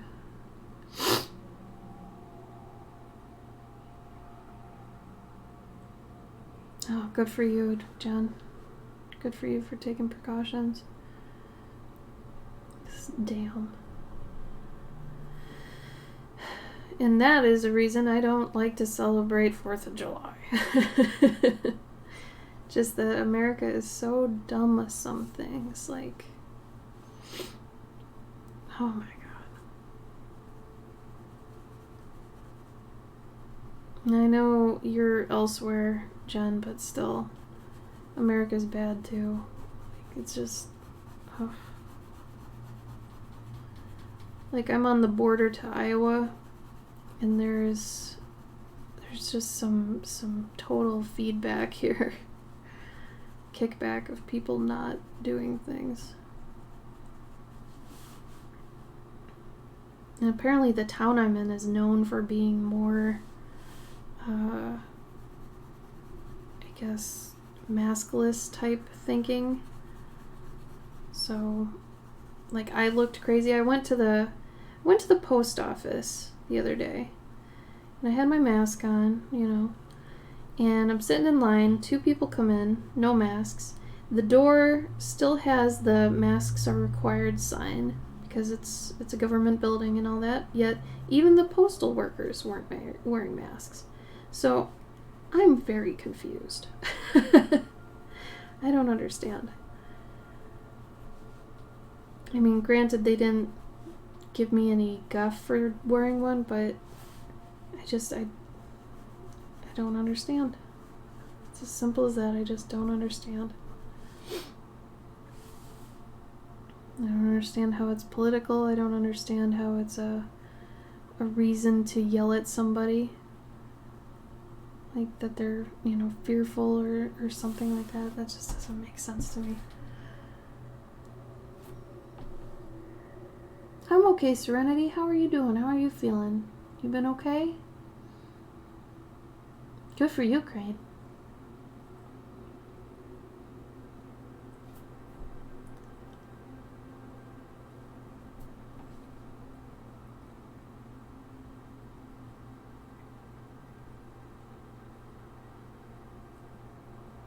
Oh, I see, Crane.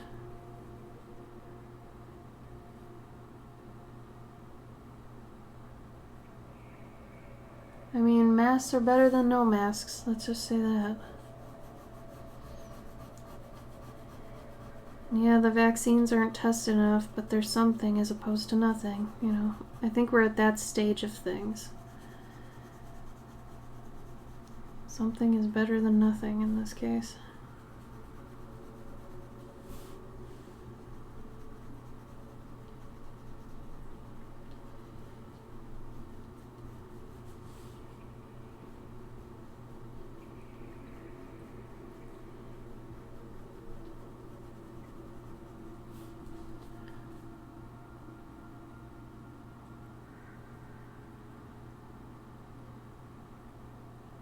Oh, the speech that Jeff Daniels gives?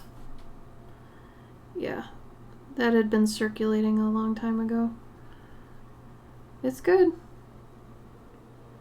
Jeff Daniels does amazing during that.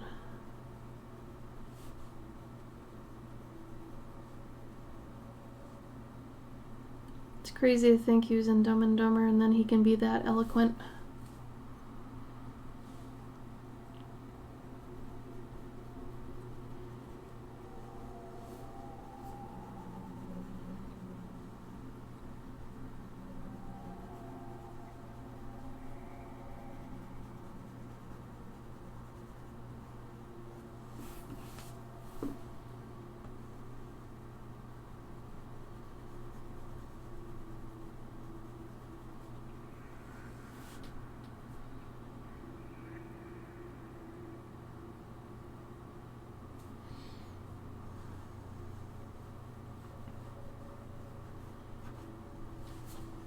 I think the best way to get news nowadays is to just watch a bunch of things and kind of make your own assumptions. But make sure, you know, they're across a wide range of things. You know, so they're not tainted.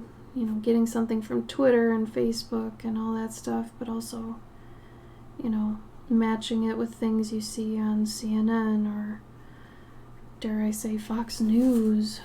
And just weigh them on each other and, you know, use your logic with what seems most likely and all that stuff. Because these are the times we have to be more apt to critically think, you know. And unfortunately, not enough people are thinking critically. They're just eating what's shoveled at them instead of making their best assumptions using logic.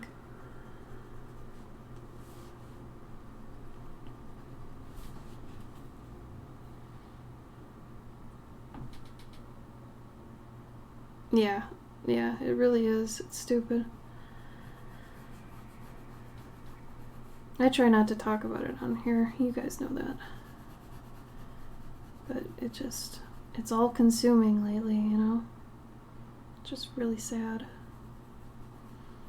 Because it's like, especially for somebody like me who, like, I'd rather be talking about fun stuff, you know? But the minute I mention conventions, all of a sudden you're talking about COVID. Because how can you not?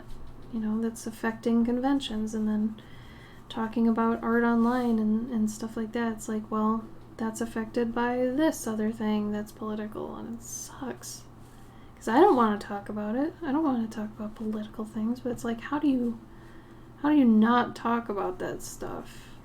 Like, I'm trying not to, and it's proving to be difficult.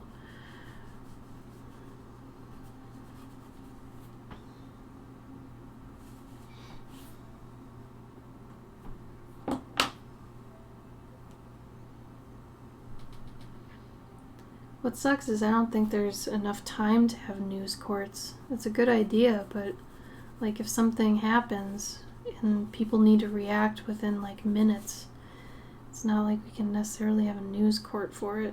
You know, Fox News is going to say something different than CNN versus other things, you know? Otherwise, I'd agree with you wholeheartedly.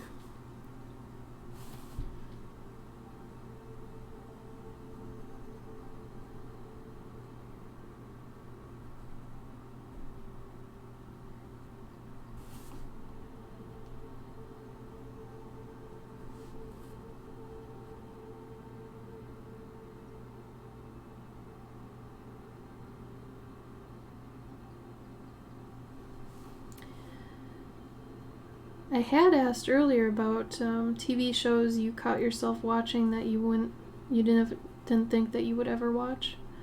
So that was fun to talk about. Does anyone have any good news? Let's talk about your news. Your personal news. Like, what's something good that happened to you?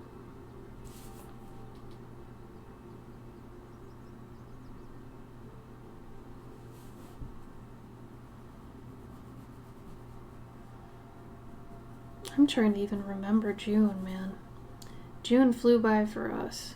We were hosting Journey June. So for me, that always flies by. June is always really crazy. But it was fun. We had a lot of people participate, which is always cool. It's fun just reading new stories that, you know, people really enjoy making. I don't know, I always get a kick out of that. That's always the highlight of my year, is reading a lot of people's stories.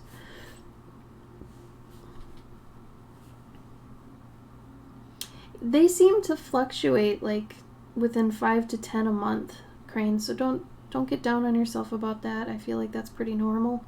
And congrats on hitting 50. That's great. That's fantastic.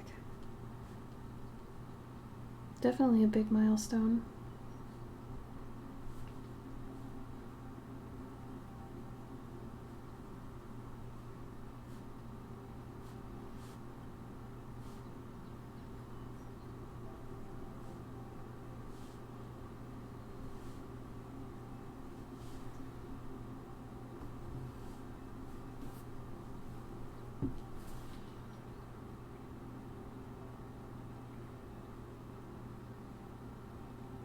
You got tipsy on Thursday evening?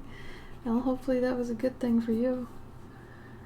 Won our last sailing race? Hey, huzzah! My birthday's next Wednesday? Yeah. That should be fun.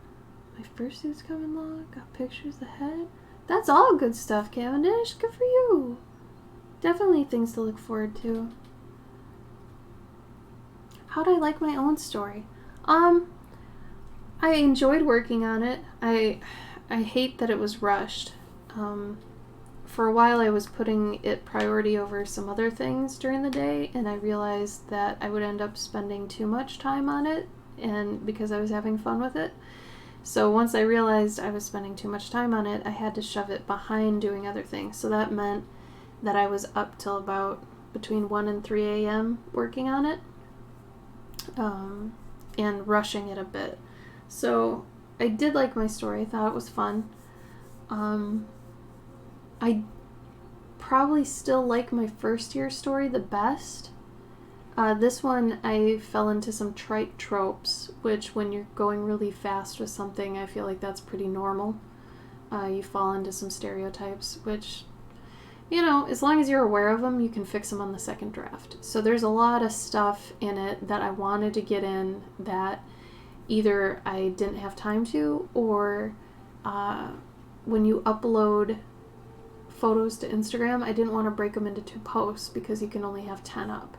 So, you know, I'd leave out a frame or 2 here or there that would have better suited explaining what's happening. But I wanted to put a twist in this year, and I did, and I was happy about that. In my story, the magic mentor ended up being the bad guy, so that was fun. But I think both for Gabe and I, we had parts of our story that needed further explanation. So like one of the things that I really wanted to get in that I didn't have time to, or that just it wasn't even a part of the prompt list, was I wanted to add in more like relationship related fun little montages of the main character taking care of this egg that it was.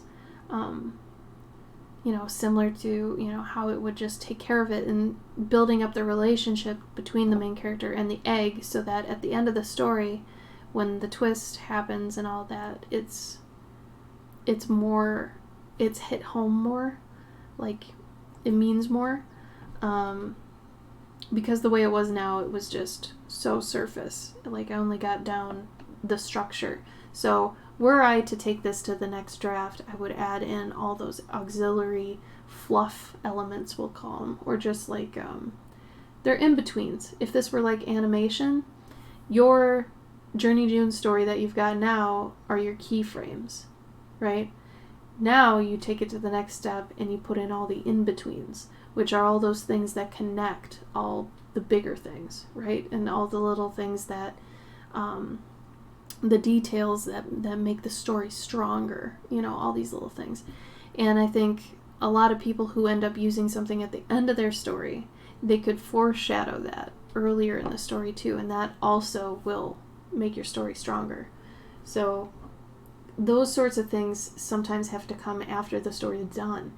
And that's why we were just telling people, finish your damn story, so that you know, oh yeah, I gotta put this in earlier, I gotta add this additional element because this part's kind of weak. That's what it's for. You make a first draft so you have something to edit. It's super important, because if you don't have anything done, you don't know what to edit, you know?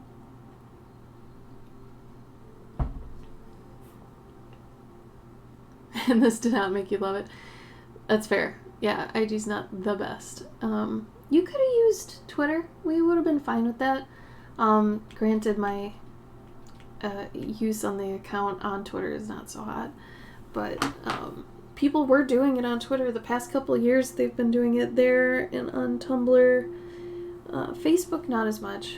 But yeah, Cavendish, if you do it next year, feel free to do it on Twitter. Whatever you feel most comfortable with. I appreciate you trying it on Instagram, though. I think next year I'll try to dig into Twitter more with the account, because I feel like the Twitterverse would enjoy this sort of thing. So, oh, did you? Okay. There's an upward trend so far. I need to make more content. Making more content and advertising appropriately is the other thing with Patreon. Honestly, I gained the most patrons when I was doing face-to-face stuff at conventions, art fairs, things like that. It's so much easier to convey what something is in person. Especially if somebody's not used to what Patreon is. You have the time and the face-to-face connection to actually explain, well, Patreon is good for this. Otherwise, people have to figure it out on their own, and most often they'll just not do it than do it, you know? So it's tough. How you been though, Serenity? What have you been working on?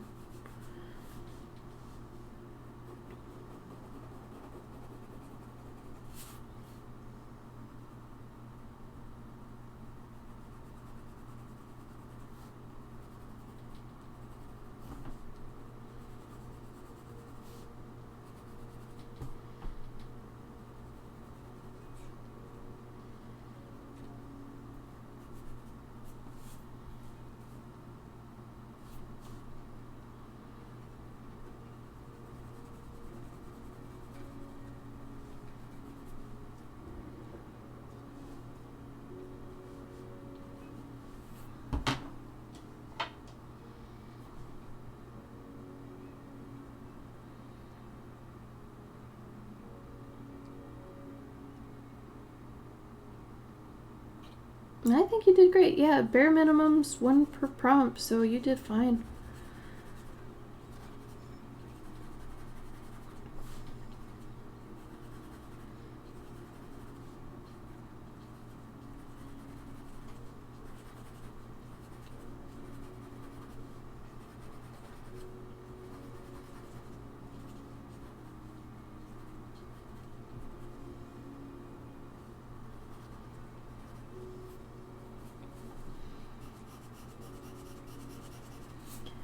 It is hard just doing one thing for like the boss battle. I remember that too. I didn't want to do it that simple.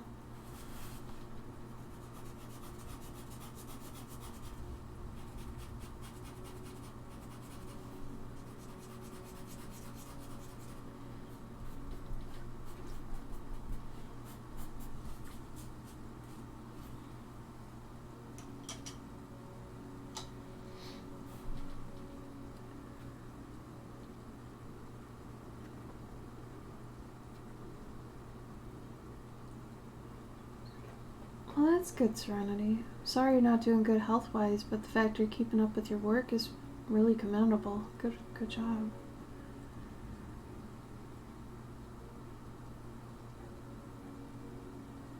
Oh wow, Twitter only allows 4?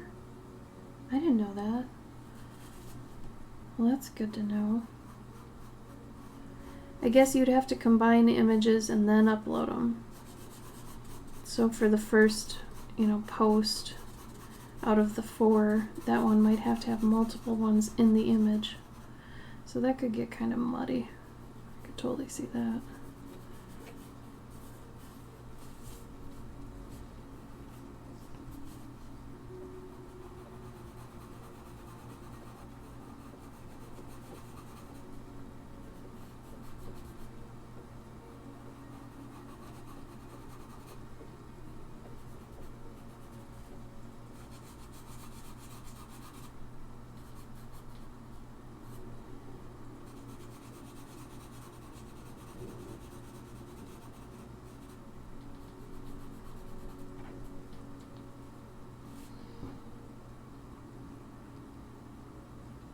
Yeah, cropping is not your friend. It's nice that they made cropping better on there, but I mean, it can only go so far. At least everybody that's on Twitter is aware of, the cropping. So, I don't know, Cavendish, if I were you and, next year comes around, maybe just stick to Twitter and then just format the story just for Twitter. You don't have to put it everywhere. Especially if you don't want to, You don't even have to do it on IG, obviously. People, I think, were still using the tag on Twitter. So it still exists elsewhere.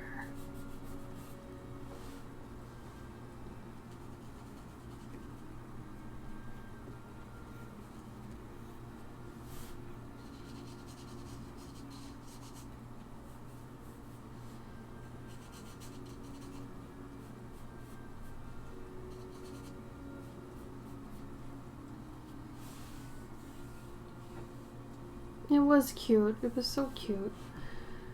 Needle felted penguin. Yeah. I think that's fine, Serenity. If you don't feel like drawing and, you're into the needle felting lately, I say go for it.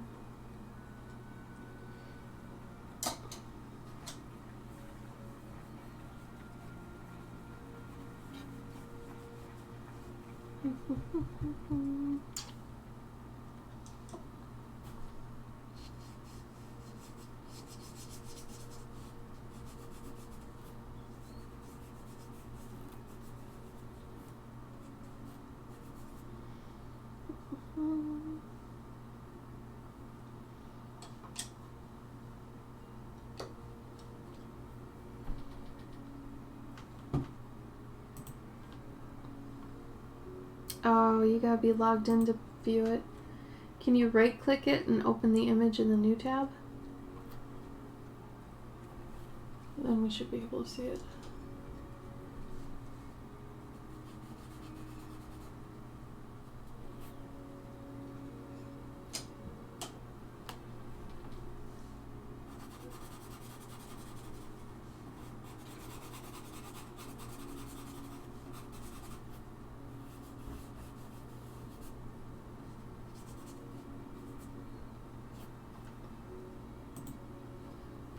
Oh, nice. He's got the squirt gun. Well, whoever did that was very sweet of them.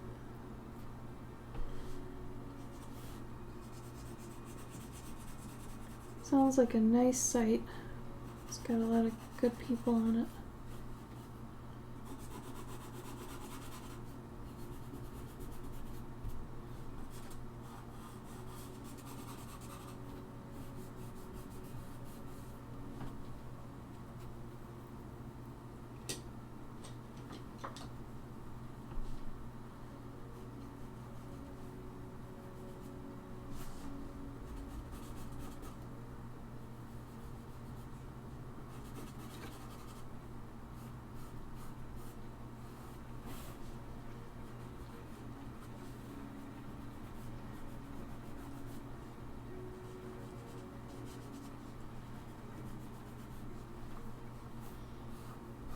I think this one's basically done.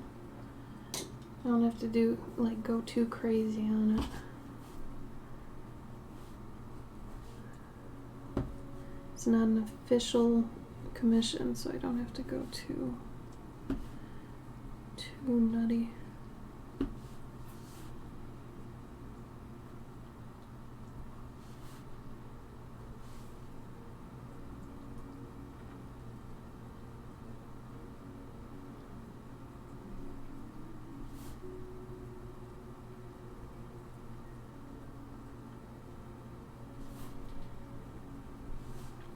I think I'll go around though and do a little bit of a highlight behind him.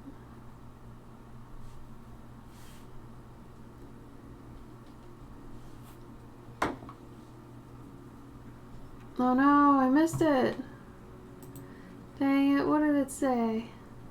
Thank you, Serenity. Was it just the usual thing? Oh, dark and buff. They did indeed.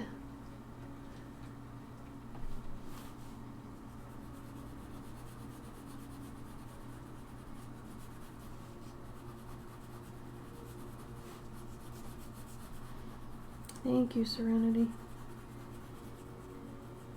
Nope. And I'm okay with that.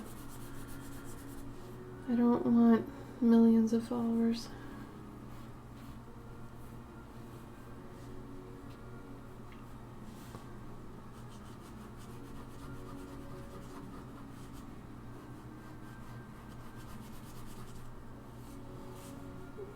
Lost forever. We'll just have to wait till next week when they offer that again. And then I can get all the followers in the land.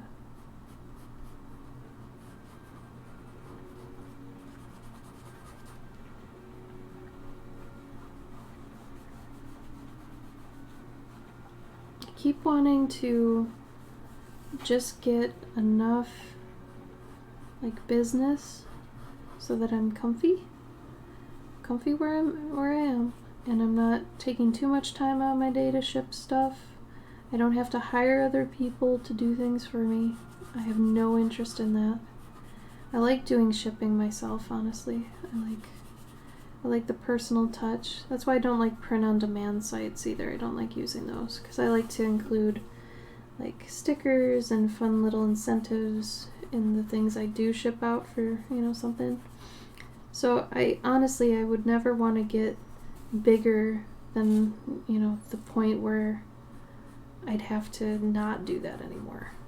Like, I want to be able to ship some things every week, but also to, you know, work on my paintings and my stories and just kind of do whatever I want while still being kind of comfortable and not, you know, needing all these people to help me. Or like someone I knew needed a train to ship their stuff to a convention, and I was like, no, I never want to be that. I still like having a little table at a con. I don't want to even be an exhibitor. I just want to be an artist alley. Like, exhibitor booths are huge. I mean, maybe I'd do that one day, but right now I don't foresee that. I don't foresee wanting that. Like, where things are right now is pretty good for me. Maybe a little bit more business just because things are hurting because of COVID, but other than that, just It's not huge or anything. Like, I can't even wrap my mind around hiring somebody to help me ship my own stuff. I don't want to do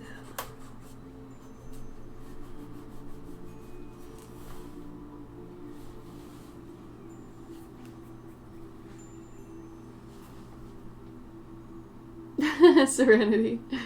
Oh, you wanted the secrets for yourself, huh? Fair.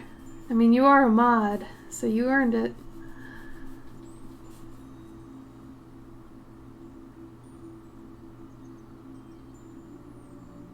Yeah, exactly.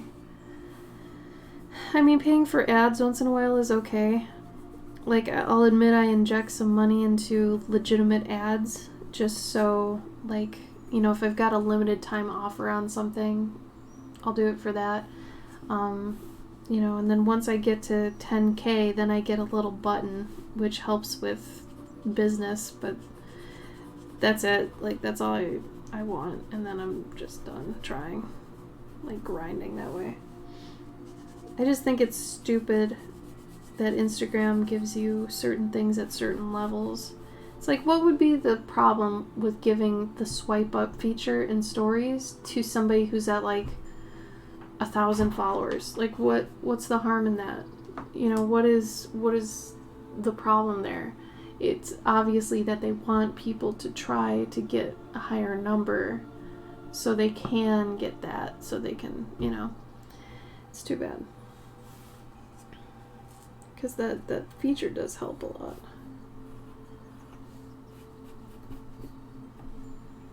Oh, Squee Loser, thank you. I appreciate that. Thank you so much. That's very sweet.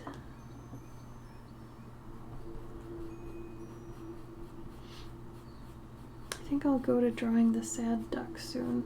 I also have to draw a sad duck for another patron.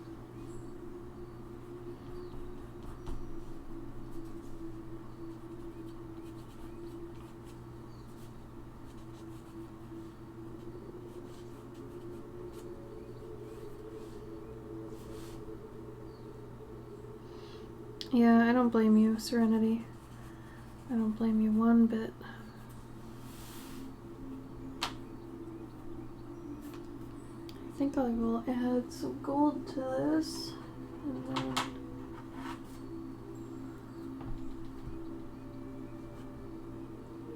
no, what, Cavendish? The dot dot dot.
What was your thing about Cavendish? You also not have the motivation anymore?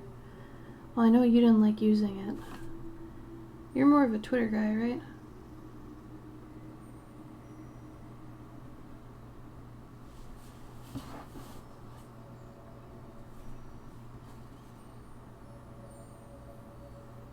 Yeah. It is such a hassle. I wish it wasn't necessary.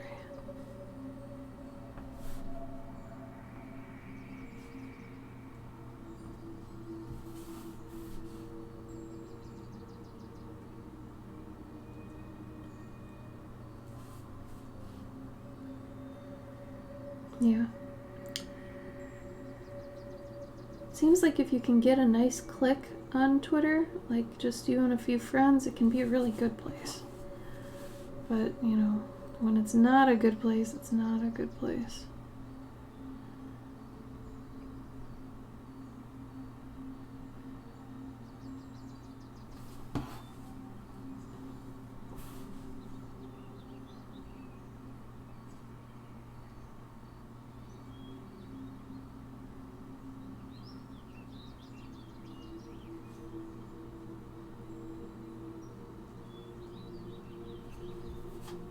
Was your ... in reference to the ads thing?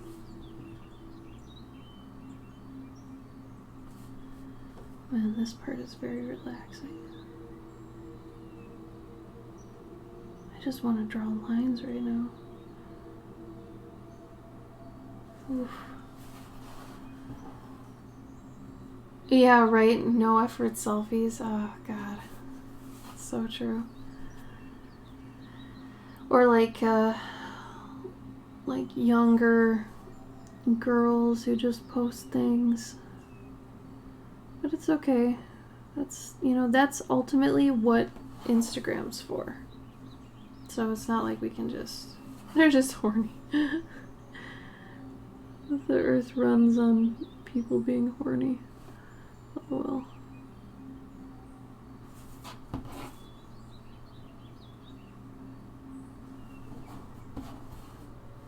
Horny jail energy.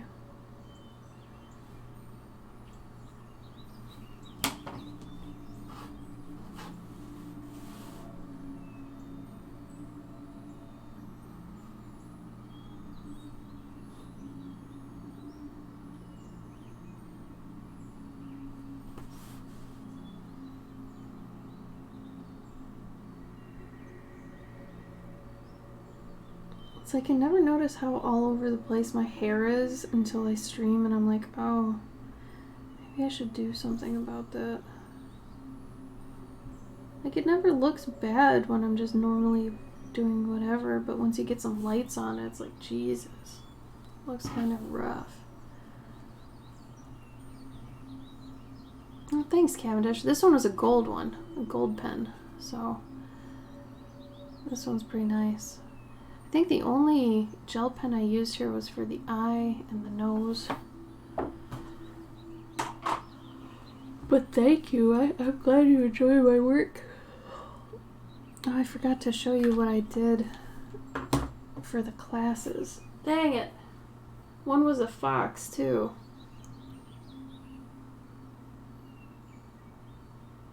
Where is it? I'm trying to think of where it is. I think it might be near me somewhere.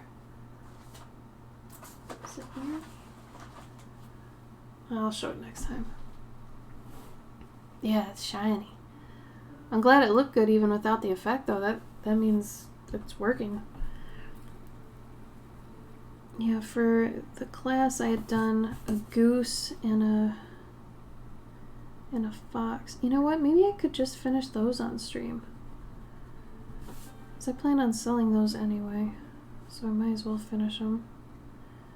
I noticed I didn't even put in the fox's snout. Hold on, I'll go grab it.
Alright.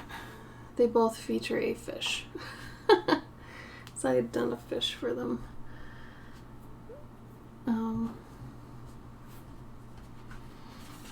So there's a fox, but it looks like a cat. It's like a cat fox. I don't know. I'll change that in a second. Just looks like a cat that has a foxtail. And then this one was a goose. Also manifesting from a scroll. So yeah, my goopy drippy magic.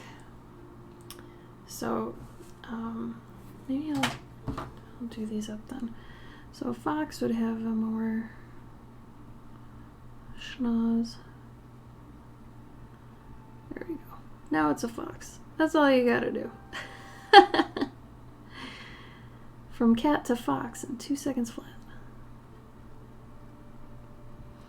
So I had done this for a stream, this one and the other one, for kids last Saturday, and that's why I wasn't on. So sorry about that, Cavendish. I had forgotten to, like, the week before I said that Gabe wasn't gonna be whatevering, or Gabe was gonna be, so I didn't, and then I forgot to even mention that, you know, I was gonna be doing the same thing. Me being dumb.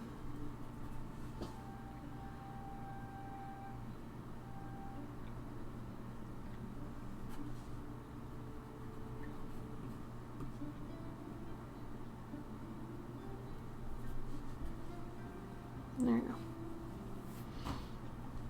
Yeah, I feel bad about that. The goose. Yeah, I want to do the goose in a second. So these will probably be $30 each or something. Maybe 40 if I spend more time on them.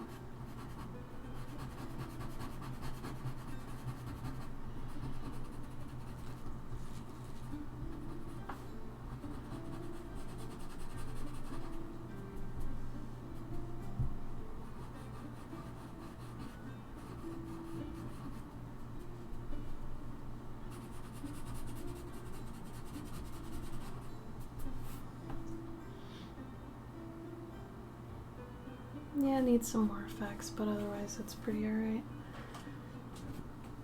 The goose needs a lot more, like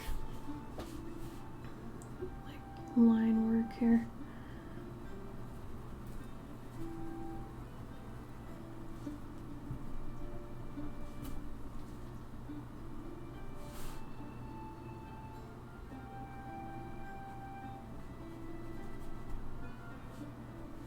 Me too!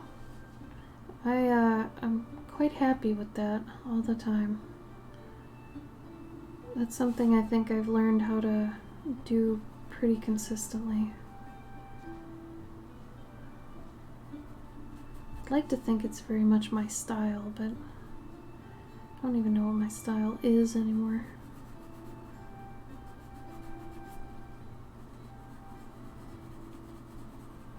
It's funny because I feel like if I had tried to reproduce this digitally, the same effect, using things the same way, I don't think it would hit the same.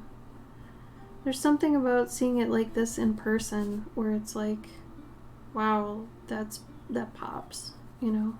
Digitally, I feel like it's just a lot more expected, but like, you know, as harsh as it is in person, you know, it's pretty bright. I feel like it's a little bit unexpected and, you know, surprising. Oh, you guys are so sweet. Thank you. It does glow.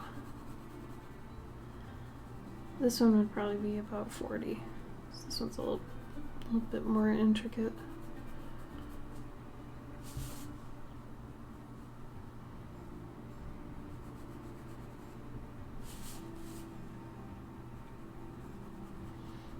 I'll get back to doing that cute little duck in a minute. Duck, duck, goose. I'm from Minnesota. We said duck, duck, gray duck. We were those people.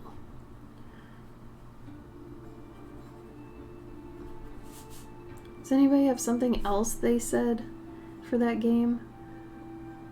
Where you like tapped people's heads and then you go duck. Next person said duck. And then some people would do gray duck. We did duck, duck, goose? Or no, we did duck, duck, gray duck. No, I can't remember. I think we did goose. Yeah, our state did whatever the one is that's not normal. I think it was gray duck. You know what I'm talking about, Cavendish? Did you ever play that game?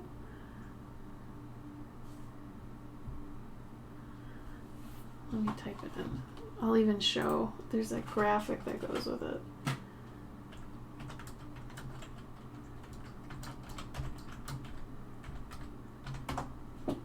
Duck, duck, gray duck. Yep. I grew up with duck, duck, gray duck.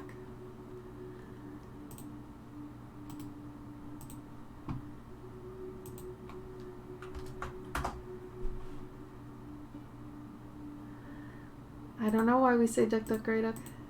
To me it sounds a lot better than duck, duck, goose. Like duck, duck, gray duck.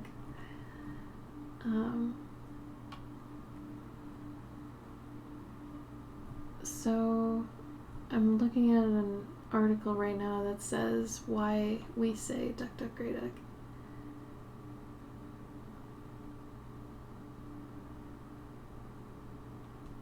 Apparently it's more Scandinavian. Oh. Get this. Originally it's Swedish. And it looks like the original one says Anka Anka Gas, which translates into Duck Duck Goose. Another is Anka Anka Gra Anka, which translates to Duck Duck Grey Duck. And the ones that say Duck Duck Grey Duck are in Minnesota, or made their way to Minnesota. Weird. I don't know, Duck Duck Grey Duck just like rolls off the tongue better. Oh, but in Minnesota we have tons of geese. We know what geese are. There's too many geese in Minnesota. Yeah, I don't know why we say Duck Duck Grey Duck though. Blame Sweden?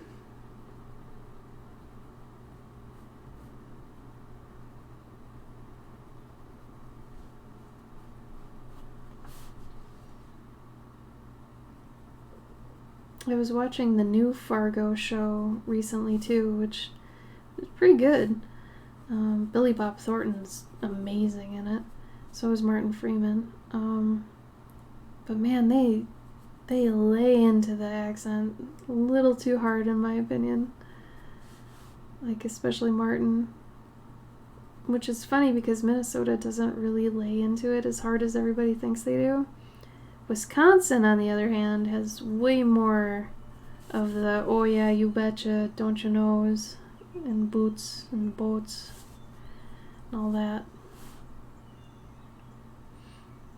Because I lived in Wisconsin for 2 years and I heard way more of that than I did in Minnesota in 30. It's really weird. We don't deserve the crap we got for how much, people think, oh yeah, that's Minnesota. It's like, no. It's more like North Dakota, North Dakota. Isn't it good? Yeah, it's good. I didn't think it was that good, until I started watching it. I was like, holy shit. And I like how they tied in the show with the movie. That was pretty cool. I don't want to ruin that for anybody, but because the whole time I was like, how are they going to tie this in to the movie? And they did, and I was like, oh, that was good. It's very subtle, very almost missable, but I liked it. It was good. It felt like an Easter egg.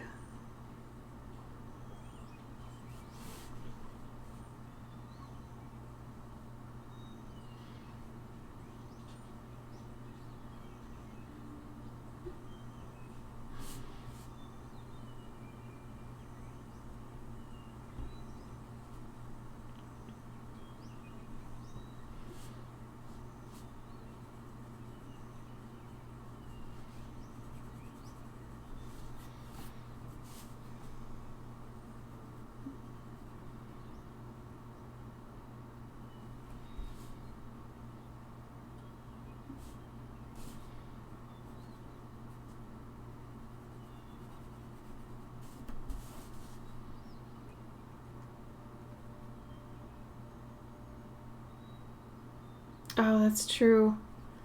Good point, Serenity. Good point. Yeah, like I suppose you might have the problem of like hearing somebody who's heavily Scottish or some crap too.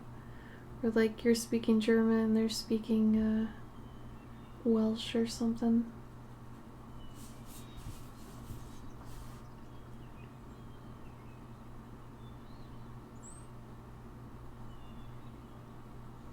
I remember when we went to Ireland and all the signs were in Gaelic. It was awesome, but it was also kind of just weird. Like it felt like all of the signs were encrypted in a video game or something and you had to like decipher them. It's pretty funny. Because all the signs had really long words on them. It was really cute.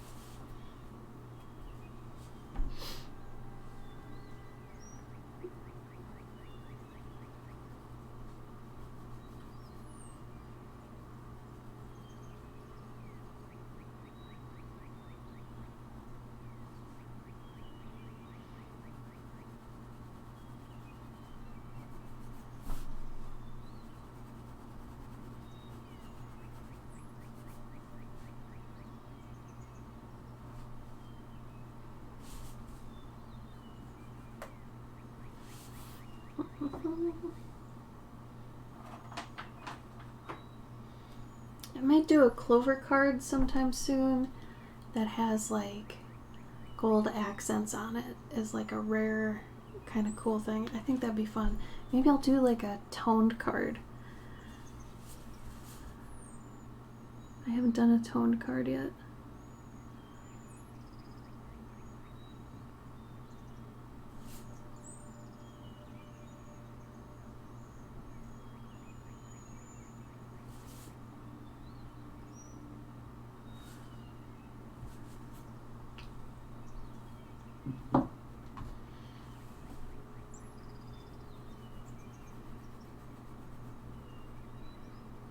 I might actually stop the next couple minutes. I'm extremely hungry.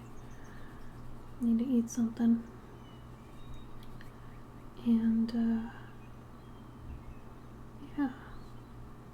So if anybody wants to talk about anything before I go, it's a solid 3 hours. I gotta work on a portrait I promised somebody next week.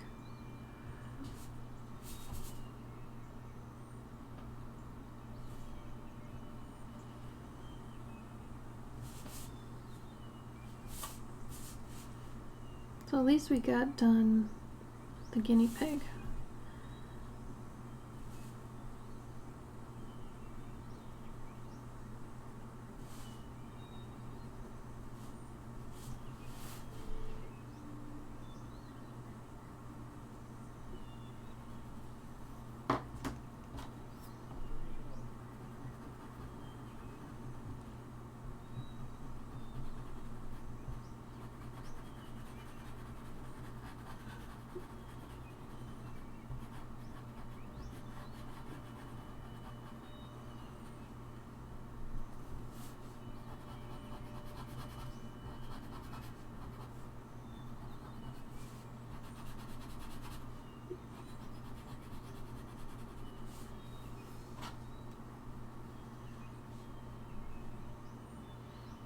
For my US people, I hope you have a good holiday weekend. Whether you celebrate or not, have a good weekend.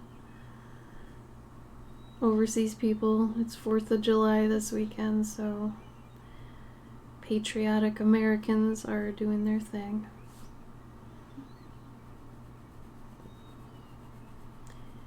Except people in Oregon, from what I understand, aren't allowed to do fireworks because they're under like I think it's called a red flag, where I don't think you can do that because of fire stuff.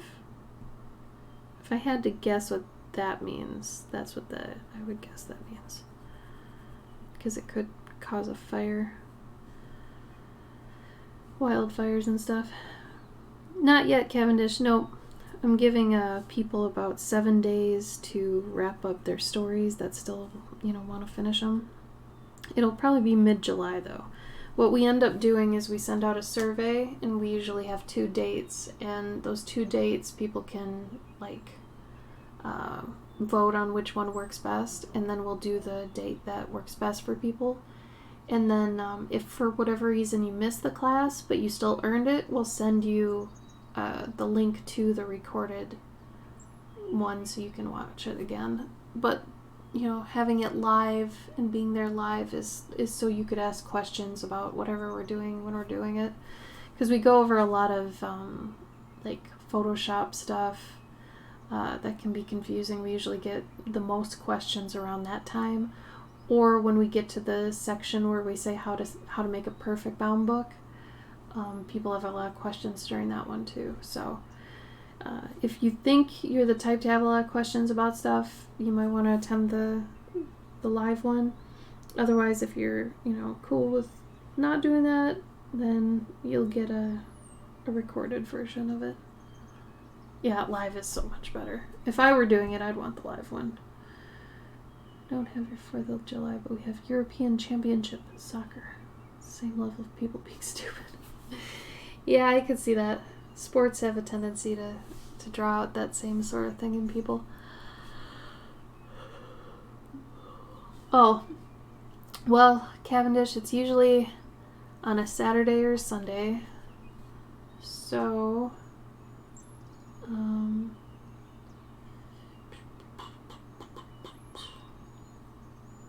let me see.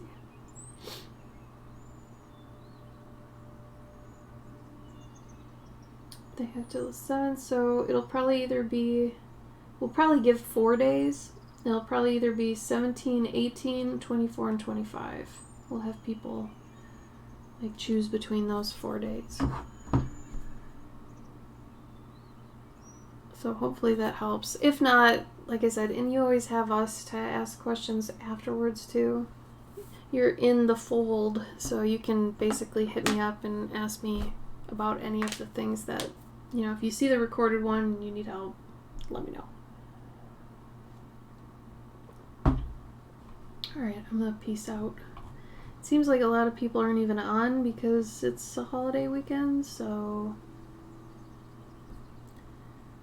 they're already booked. Oh no.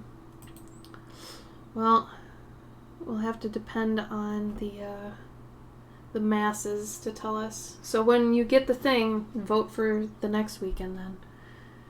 Yeah, thanks for being a great mod, Serenity. I appreciate it. So we did some work on this, and we did this little guy who really loves his corn. I should be on next weekend. So we're back to Saturdays at 2 p.m. CST. For anybody who came in at some point or is lurking, these are my socials. Crane, thank you for coming. It was great to see you. You're welcome, Cavendish. Thank you for coming. We all love his corn. I love his corn too. I love corn in general. Corn is wonderful. Anyway, so I'll see you next weekend.